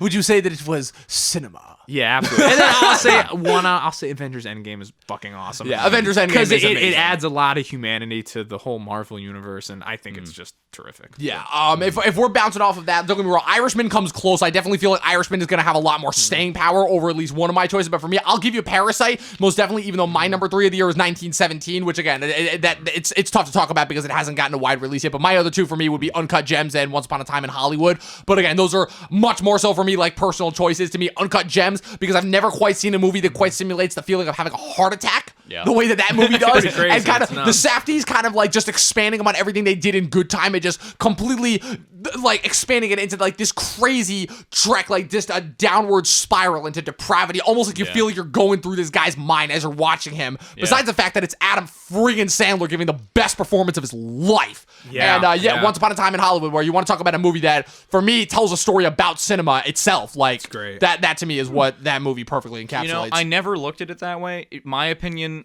I kind of saw Once Upon a Time in Hollywood as like if you were to watch like an episode of Seinfeld like on the big screen. It kind of feels like an episode of Seinfeld. Yeah, no, I agree. Where like you're just kind of hanging out with these people and not much happens, but fun things happen. That's what I love about it, though. And it's That's funny. what I love about it, though. It's a day Yeah. in the life of these guys who are watching the world they know kind of just leave and turn into something else. In And a they're way, like, talking well, about the mortality of a certain time period, not Yeah. dissimilar to your movie. Yeah, it's interesting. Do I think it's gonna get any like Oscar noms for like DiCaprio or Pitt? Oh, it's gonna get all of them. It's gonna all get of them, nominated. no question. But when you look at the rest of this year, I feel like I don't know. It was. I don't think I think it's they were as- just having a fun time. Yeah, I don't think They it's do, like it a They didn't seem both like were. They were and they weren't though, because this is another one that you could tell like Tarantino like had a lot of like, not only just personal feelings for, because he's telling basically about the story about the town that he grew up. But he said it like he's been marinating on this script for like 5 years now. It's his most subdued work in years. With even with the bombastic third act, which is like still amazing. But So wait, Adam, what are your 3 you got? My 3 Uncut Gems is up there. I also really liked Art of Self-Defense. yeah, I haven't Jesse watched that. Eisenberg. Is that see good? that. It was really good. I walked in and I was like, let's give this a shot. And I walked out and I was like, that was all, everything like just kind of like ties itself together in a little bow by the end. And it's just a well-wrapped movie about toxic masculinity, and like Jesse Eisenberg's great in it. I think it's another really good performance since like The Social Network. Nice. But yeah, I think that was really good. And then finally, Jojo Rabbit, I think. Yeah, Jojo I Rabbit was haven't close seen for me. it. That I was gotta really catch close. Yeah. Man, that movie, man, it's like, Yeah. I wasn't expecting to have such a range of emotions. Yeah. And then I walked in, and then it got real sad sometimes. Yeah. I've You know what? heard- You know what it is about that movie that set me up? Because I told you I was setting myself up for disappointment, and I didn't want to, because the whole thing that I've said about it is that unfortunately I don't find Thor Ragnarok to be the Marvel masterpiece that everyone regards it as. And my whole thing about that movie is I feel like Taika, as funny as that movie gets at points, I feel like the jokes are intentionally distracting to me. Like, it's not the typical Marvel brand of humor, but it feels like they're intentionally distracting to me from what could be some really good drama. Almost to the point where it feels like Taika's heart isn't really into it. And I can tell, but I can tell you that really shows here, because with this movie accomplishing all of its wide range of tones, from disturbance to hilarity to slapstick to absolute dread to depression to just straight up sadness, like, and nailing all of that and having it like still hit all the beats that it needs to, even for a satire. Like, it's still like trust me, when he's a goof, but when he becomes Hitler, he becomes Hitler. And like, in terms of serving his purpose, and like the Gestapo, even as goofy as they are straight up terrifying. Like, you still feel moral peril. But what I like about that movie most of all is that it never stops reminding you that it's from a kid's perspective. And at the end of the day, it's about a kid growing up in a certain type of environment, being brought up a certain type of way in a very brainwashed, backwards society. Yeah. And I feel like it never loses track of that. And that's what carries me through the whole time. Yeah. Yeah, no, I haven't seen it, but I agree. All right, so let's recap over Oh my our God, I was list. about to say, holy shit, we made it to the end. So, well, first off, we gotta I was about to say, we didn't really actually technically pick 3. So, you did not watch Uncut Gems yet, right? No, I did. Oh, you did? I So, thought all it right, was so awesome. Uncut Gems is on for all of us? Yeah. All right. It's Sure. still very fresh. Sure. I might look back or listen I back. personally prefer Good Time, but I think Uncut Gems is pretty. It's something else. Yeah, Uncut Gems is definitely something else. And then, so you have not seen Parasite, No. unfortunately. So that would be a tour for us. You have not seen Jojo Rabbit, correct? No. Ooh, so Yeah, that's a see, this tricky year's one. tougher. What about This Irishman? year definitely is tougher. Yeah, that's the Oh, problem. man, Yeah, yeah. I didn't have that in my top 5. I'll put Irishman on there instead of Art of Self-Defense. Okay. So let's put So that's 2 Irishman. for. So then we can put Irishman. So and what do then, we want to do with Parasite and Jojo? I mean, Rabbit? we that's the problem, because we're missing one from each one, so we Yeah. could split it and then see where it goes. Both gotta go. Both gotta go. For the chopping block. Yeah. Oh, you're right. You know, No, you're right. All right. I think Parasite would make it very high on the list. Yeah, I was about to say Parasite would be very. Well, high on the list. you still have an override, Dom. I do. That is true. You know what? Fuck it. I'm using the override. I'm putting Parasite on the list. Screw it. I don't care. Putting it on the list. So Parasite, and then so we'll go Irishman for the third one. and Uncut Gems. Yeah, well, we got Uncut Gems already. All right, cool. All right, so this is what we got so far. If we're recapping the list, so this is God, how many movies is that? Again, this is a very It's gotta long be and at confusing least list. So 30. yeah, so we got 2. So from 2010, we got Social Network and Inception that we decided on. 2011, Let's go down the list and then let's decide on each year. All right. Then Like we'll have one? the the one one per for, year? so we are going to do the one or per year. 2 per year. Because like for 2010, I'd keep both of those. That's do the we thing. want to do like top 20 of the decade? We could. I was thinking more so 15, because I didn't want to do that thing where it's like, oh, we have to put one on from each year. No, I don't like in order that. to be fair. Like, I feel like But we can go down the list and take off the ones we're like, okay, but that's not going to make the top 15. Right. Okay, yeah, that'll work. So 2010. So we got Social Network and Inception. Those are the 2 that we decided on. Do we want both of those are safe for that I list? think they're both locks. All right, got it. So we'll keep that one. 2011, we pretty much only settled on Drive. That was like the only one that we were I would like say unanimous that. Yeah, on. that was the only one that we were all in. Yeah. agreement So on. do we want to keep that or cut it? We'll keep it for now, Keep just to Drive for represent now. 2011. Just to represent, make sure that 2011 is not forgotten. All right. 2012, we got the 4 that we settled on. So Avengers, Silver Linings Playbook, Cabin in the Woods, and Perks of Being a Wallflower. Did we all like Perks? I loved Perks. I love Perks. So I would I'd- happily put Perks in the I'd top keep that 15. personally. I mean, in terms of making it into the top 15, I don't know about Cabin in the Woods, and I Yeah. also don't know about Avengers. Really? So you would put Silver Linings Playbook for you over Avengers. Oh yes, in terms Okay. of just best, yeah, I would say. right. I don't know though. I mean, I don't know. What do you guys think? I was about do to you say think they right have now a because shot? we don't have any other Marvel movies on there. So if we're gonna make the unanimous decision to cut Avengers, that means that the MCU gets no representation in the official Talkin TV Best of the Decade. Yeah, I mean, but we don't need to look at it like that. We're just Yeah. talking about the best Right. movies of the decade. and So- I love Avengers. I do. But like I don't think it's a better movie than like Perks being a Wallflower. But like, it's like, do we think it would make a top 15? I think Perks would. I don't think Cabin would. And Silver Linings Playbook maybe if one of us fights hard enough for it. Avengers, I don't know. I honestly don't think it. Okay. Because we got a lot of other ones that we're talking about in all those other years, you know? Yeah. So I think Avengers would get shut out. So- Okay. All right. So are we gonna cut the other 3 and just keep Perks then? Yeah. All right. Yeah, sure. All right, let's do it. So we are cutting. It's got to be done. Cabin in the Woods, Silver Linings Playbook, and the first Avengers are out. So we have just the perks of being a wallflower. So moving on to 2013. So we have our top 3 we selected were Wolf of Wall Street, Her, and Prisoners. And then we also included Place Beyond the Pines and Inside Llewyn Davis as honorable mentions. I love all of those. That's a tough one to pick from. Okay, I think Prisoners and Wolf of Wall Street, we all agreed. Those are locks. Yes. The other 3, I mean, damn. Yeah. Fuck. I feel like it ultimately comes down. It's ultimately going to come down to preference. for like which AI movie do we want to go with that makes it Her or Ex Machina. Yeah, I mean, Ex Her. Machina. Yeah, I unfortunately, if I got to go vote for those, it's a tough one, but I got to go Ex Machina. I love Her, and I love, what was it? It was Inside Llewyn Davis. Inside Llewyn and then Davis. I love Place Beyond the Pines. I think Place Beyond the Pines kind of has like an issue with it where it falls apart by the end. So that's why I would say take it off best. Yeah. Okay. Her, I just don't. Her, I think it's simple as there's just a lot of better movies. Inside Llewyn Davis, I fucking love It's it. very much unknown. Yeah, it's and I don't think it's like as It's like a memorable fun. to- It's a fun movie to watch. Yeah, I mean, I personally I think it's fucking amazing, but I have no problem cutting all 3. Of All those. right, so we're gonna cut Inside Llewyn Davis and Her. So Prisoners and Wolf of Wall Street are making it. All right, 2014. Oh boy. So we got our 4: Birdman, Nightcrawler, Whiplash, and Edge of Tomorrow.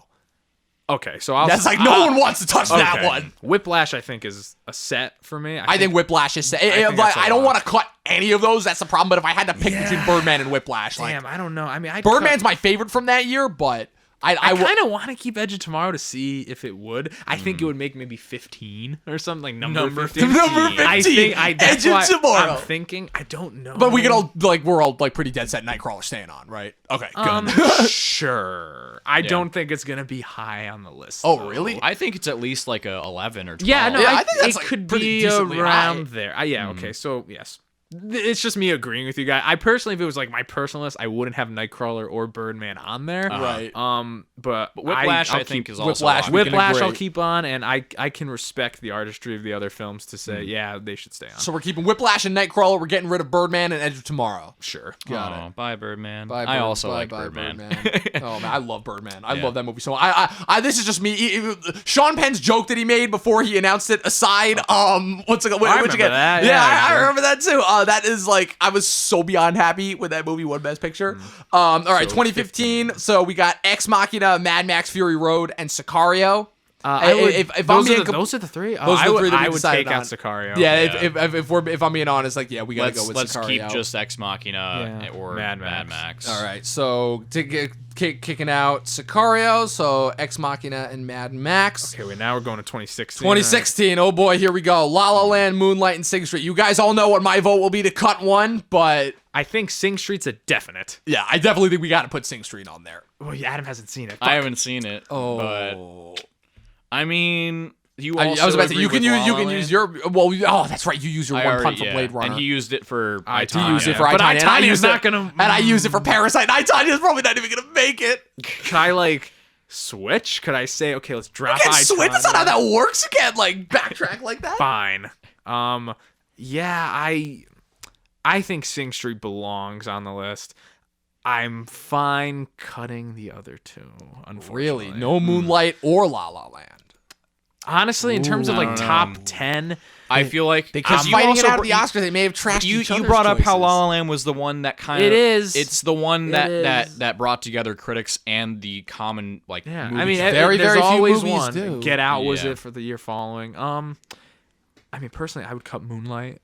That just yeah, be me. I would cut Moonlight. I mean, again, I think you guys are bugging for cutting Moonlight from any sort of best overall list. I think but it's weird I already with- made my yeah. opinion clear there. All right, so what are we doing here? We're in a Alright, sticky yeah, wicket. this is tricky. This is really tricky. Because I mean, if I wish Adam saw Sing Street, because I haven't then, seen Right? it. because then we'd be like, yeah, that's a definite. But because he didn't, it's like, should we even We might include it? It's have not to. even.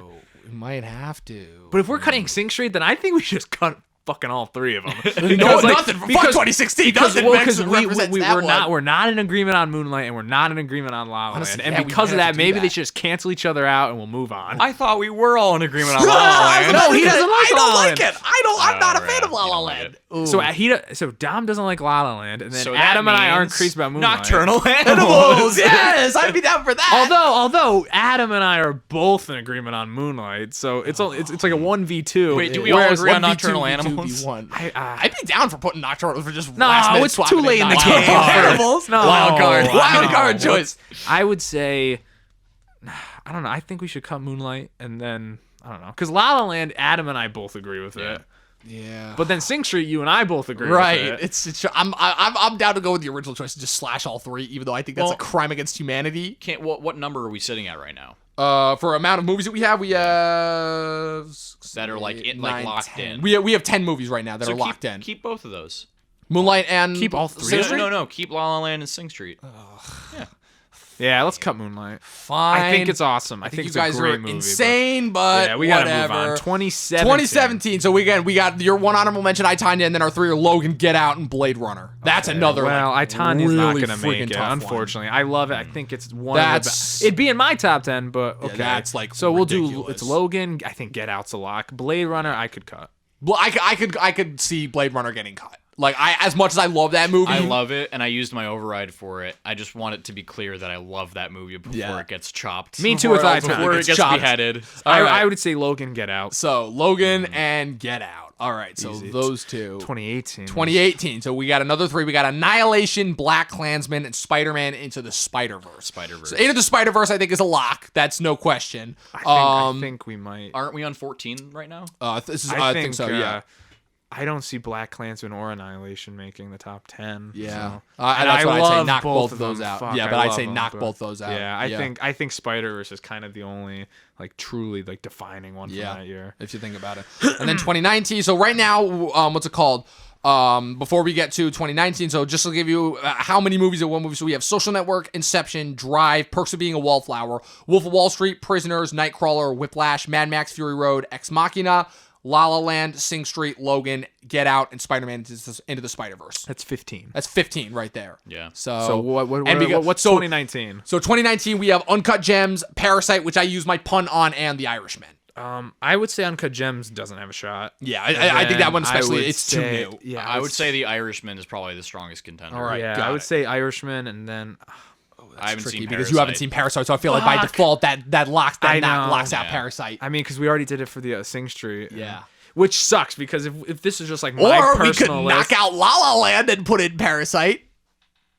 I mean, I would I don't personally know. do that, but he hasn't seen it. Yeah. Damn it.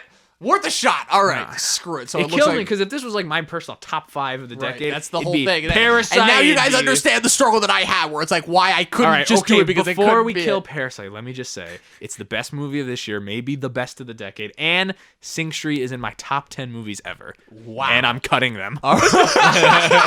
Oh man! All right, so Parasite and Uncut Gems are going. We're Just keep sacrificing. Irishman. So that means we have 16. So that means we have 16. So which one is gonna make? Let's go down the list All again right, and so we decide got who's one. gonna get who's getting executed from the top got- 15 list. we need Social Network, a volunteer. Inception, Drive, Perks of Being a Wallflower, The Wolf of Wall Street, Prisoners, Nightcrawler, Whiplash, Mad Max Fury Road, Ex Machina, La La Land, Sing Street, Logan, Get Out, Spider-Man Into the Spider-Verse, and The Irishman. Wait, we cut Sing Street and La La Land, I thought. No, we said those we were made keeping it both on. of those. Oh, those made it out. We said we were Yeah. keeping both of those. Oh, we literally just had this discussion like not even 2 minutes ago. Okay, well, the ones that I heard that I would cut would be Nightcrawler and Drive. What were the ones you said after La La Land? Because I After stopped La La listening. Land. Really good. Logan, Get Out, Into the Spider-Verse, and The Irishman. Okay, so there's 3 movies that I think I could cut: Drive, Nightcrawler, and Spider-Verse. All right, so- I would cut one of them. Okay, so- probably Nightcrawler. Oh man, That's the just thing. me. If I have to put down my pundit right now, as much as I love Drive, and I think Drive is one of the best of the decade, if I had to use my pundit, I would say Nightcrawler and Into the Spider-Verse over both of those two. But that's just me. Man, this is hard. Yeah, this was not going to be easy. Can you read the list again? All right, so from the top, what's more? The Just Social slow, Network, yeah. Inception, Drive, The Perks of Being a Wallflower, The Wolf of Wall Street, Prisoners, Nightcrawler, Whiplash, Mad Max Fury Road, Ex Machina, La La Land, Sing Street, Logan, Get Out, Spider-Man Into the Spider-Verse, and The Irishman. Yeah. As much as I love Logan, I'm just saying. Comparatively, between the two superhero movies on there, I feel like Spider-Verse is a more. I don't know. Man. As much as I, But then you're kind of like really putting a peg in your own argument because you said that sacrilege. Logan is like kind of not what a traditional superhero movie is. Yeah, but it's like it's hard because I'm trying to be fair. Because I would obviously cut Sing Street because I haven't seen it, but I'm trying to be impartial, and I'm like looking Should at we the list. cut? Let's just cut Sing Street. Or I would cut like. Well, like let's Social make it. Network. Let's make it the top 15 The list of top movies 15. we've all seen. Let's just So cut then Sing we gotta Street. cut Sing Street. Yeah, Damn let's do it. All right, Let's do it. so we're gonna cut Sing Street over Drive. All right, and now I'm gonna say what should be number 15 is Nightcrawler. I think that's the weakest. Of the Yeah, so bunch. if we're in the last phase, we are in the rearrangement Yeah. phase. So we have unfortunately RIP cut Sing Street. So now we are in going to officially arrange the top 15 Yeah. of the decade. I'm gonna say the weakest is Nightcrawler because I don't think it stands just amongst these titans of movies that belong in like the Mount Rushmore of the decade. I think Nightcrawler has a terrific lead performance. It's an indie darling. Yes, and I think there's parts of it that are good. I don't think it's very rewatchable. I don't think it.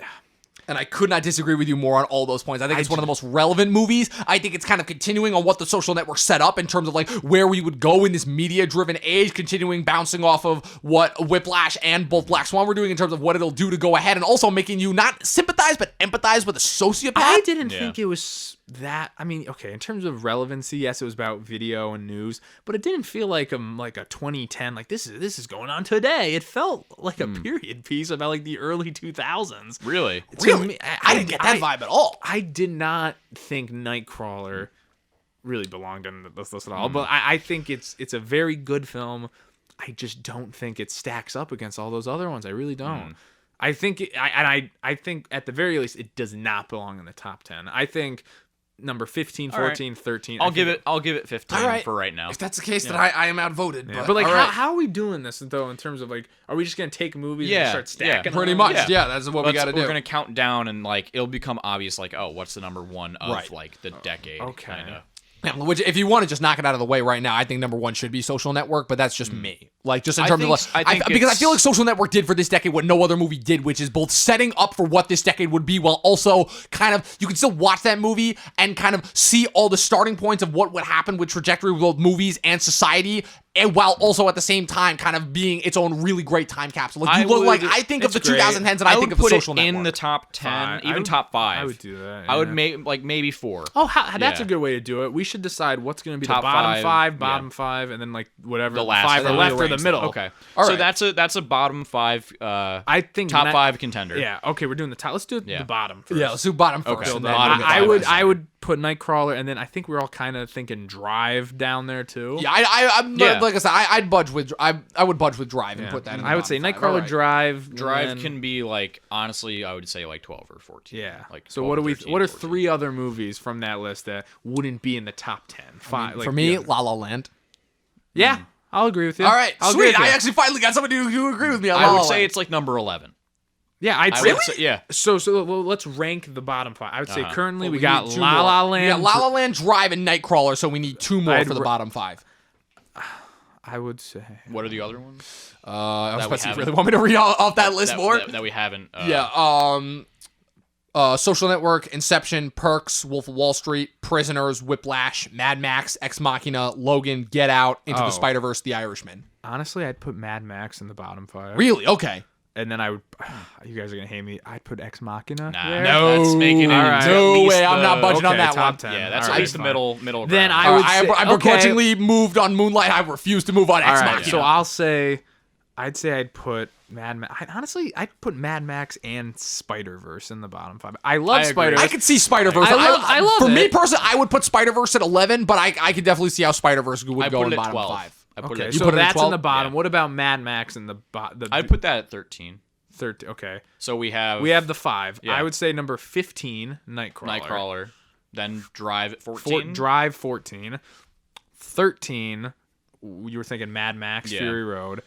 12, you were thinking Spider-Verse. 11, La La Land. I think that's Perfect. solid for the All right. bottom. We're moving through this machine. Hey, kind of like the last backwards. So, in that case, so we have our now. So that's our bottom 5.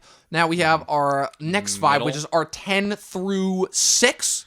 So like the ones that we don't think are the top 5. Yeah, so I'm just going to put it right now. I think Irishman should be a 10. I think that's a good spot for it in terms of like kind of bookending the decade. Maybe 9. I Which one would you have below it? I want to below Irishman. below Irishman. Maybe Get Out. You would say Get Out? I would, if we're talking like not the top 5, I would say Get Out, and I would maybe say Inception. I think Get Out is top 5. I think you number do? 5 is like a perfect spot for Get Out. Yeah. What are we thinking? I would say Inception would be probably more so bottom 5 than top 5. I could see it sitting at 6. Yeah, I could see it. Like, yeah. Because like it wasn't really a big one for like common like moviegoers or like the average audience. You're talking Inception or Get Out? Inception. I think a lot more. Oh, sorry. I thought it was a box office hit. It was a huge box office hit. It was, when but a lot came of people walked in and were like, they didn't think it was as memorable as Right. They walked out like that shit was stupid. What, the top I would, spins or it doesn't? Like, Of course, we have to degrade a movie to its memes. Yeah. I don't know. I would. I can't think of one that like definitively isn't in the top 5. Right. It's You know? tricky. If you want my opinion, I could Logan. say I would put Logan in. I would put Logan in there. So Okay. my 10. personal bottom 5, I would say if we get Logan in, if we get Out and Ex Machina out of there, I would say bottom 5 for me: Irishman, Logan. Wait, you guys want Ex Machina in the top 5? Yes, I would say yes. It would sit. I think either at 5 or like. I 4. don't. It's such an incredible, intelligent movie. For the budget that it had and what it made, that's something. and how well written it is, every single line feels like it has a double or triple meaning to it, and it implies something that means something to the story. And then as more stuff unfolds, it just gets crazy and makes sense, and it's fantastic. What Adam said, because he probably made that it's sound very more good. intelligent than I would have. It's very good. I just don't know about top 5. I don't know. I can't. Okay, so we're thinking Logan would be in the bottom. Logan, I Yeah. think we can agree is bottom 5. So Are that's we putting that one. at 10? Because I think we can. Well, like agree. for now. I wouldn't be mad with Logan at 10. Yeah. Yeah. Well, okay. Let's say Logan. Logan, we can put at 10.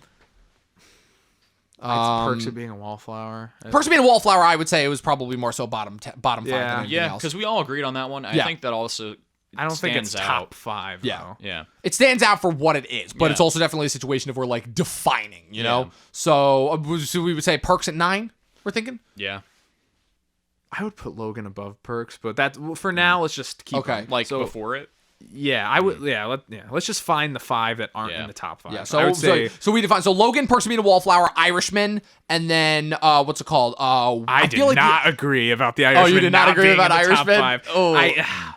Fine, we'll do it for now. We'll Okay. keep it because All it right. is kind of new. And then if so you I'll want say my 5. other 2 picks for bottom 5, I would say Inception and either Wolf of Wall Street or Whiplash. Whiplash has got to be Whiplash? in the top 5. What? Top 5? I think Whiplash has got to be at the top 5. Okay. I would be fine putting Inception below. Yeah, me too. Yeah. I'd be okay with that. That's what I'm good Okay, with. so All right. so we got Okay, so so- Inception. so that's is 4. 1. Yeah. What? That's 4. That's 4. Yeah, Logan, I thought Perks, we- Irishman, and Inception. We need one more. Oh, I thought we agreed on a 5th one already. So we got Inception, Perks, Logan, and Irishman. A 5th one. Get Out, number 6. Is Yeah. that Do you think Get Out, I number agree. 6? All right. okay? So we're doing Get Out at 6. I'll agree with that.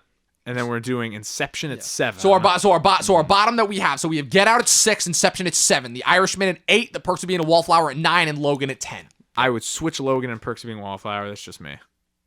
You'd put Logan At before 9, and then Perks at 10. That's just me. I don't know. I feel like that's. If I'm overruled, that's fine. So Dom, whatever you think. I think But- it's generous, but it's not like I just- unfair. You know what I Yeah, mean? it's a valid. I can see that. I Oh, just- man, I you're think- gonna make I me the think judge here. well, because if he says no and I'm yes, I think Yeah, it's a may better have to movie than overrule Perks.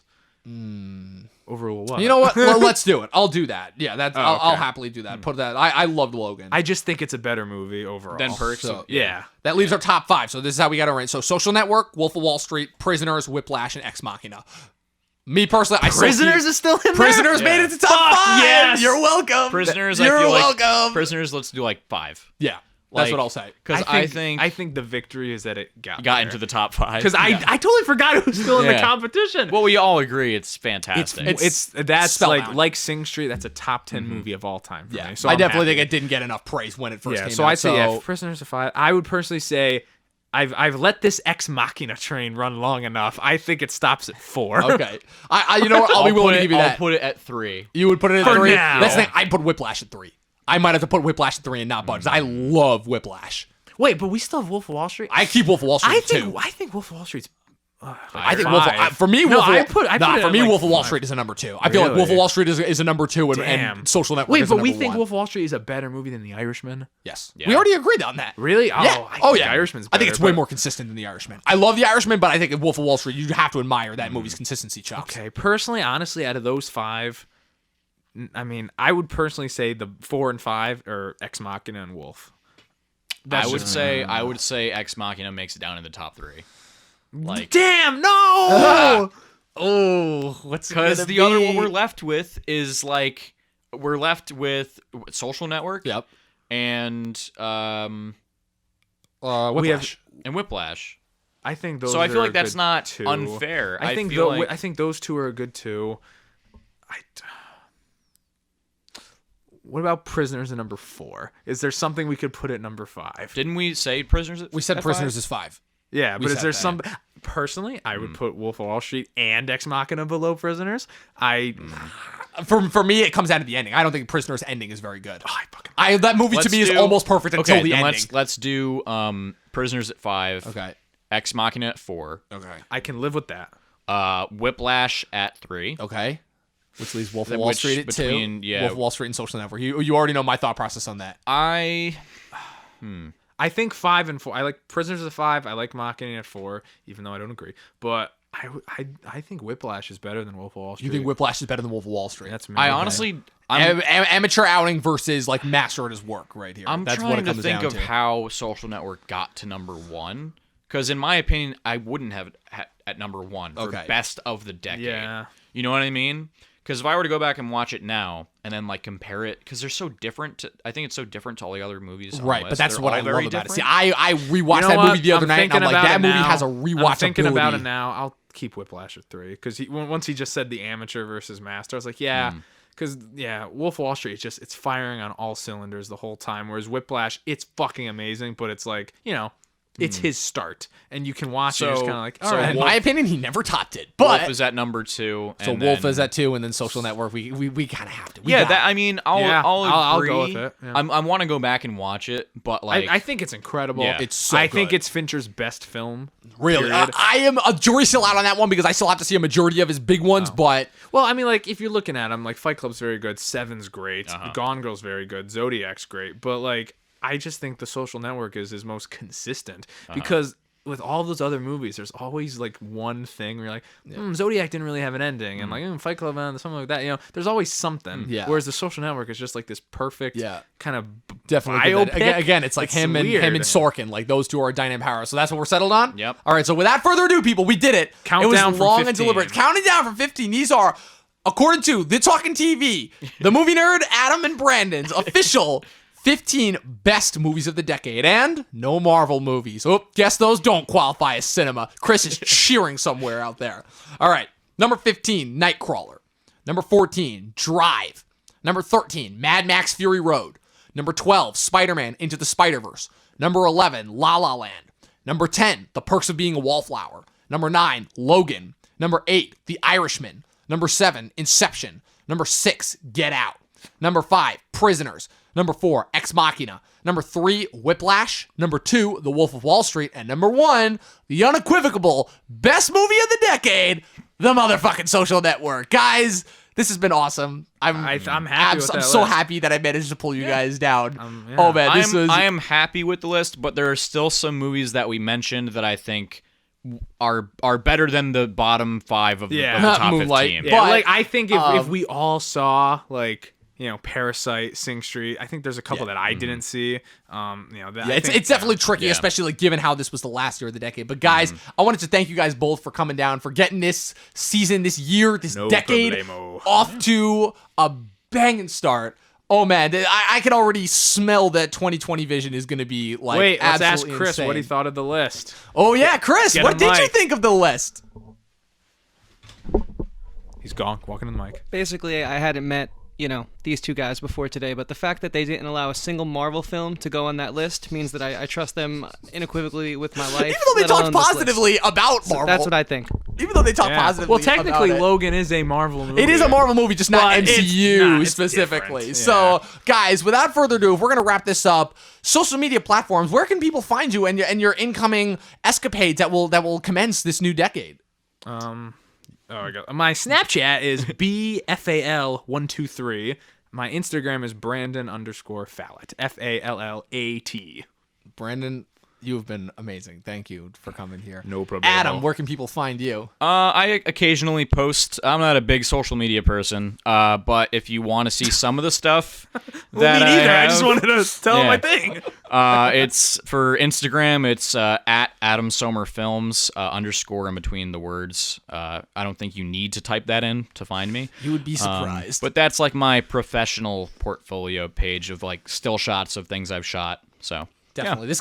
Both of these guys have got a future in this industry, without a doubt. And they will most definitely be back on future episodes of At Talkin TV. Fun, so, Chris, if we're going to give this whole thing the wrap-up that it deserves, I just wanted to say, guys, thank you all for listening. Once again, thank you for constantly tuning in to this. Thank you for giving us the chance to finally fulfill a dream of ours that we've been trying to do for a very long time, because that's what this business is about. This is the business of making dreams come true. And you guys can follow us on the Talkin, the TV, the podcast, on Instagram, on Facebook, on Spotify, on Anchor, anywhere, on Apple Music, on Crackle. Anywhere that you can listen to podcasts. I was about to say Crackle. Is that a thing?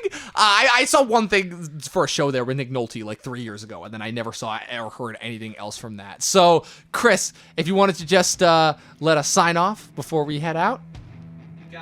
Oh, thank you. And guys, with that much being said, we wanted to thank you guys for coming in. And of course, as per usual, watch more fucking movies. We'll see you guys in this new decade.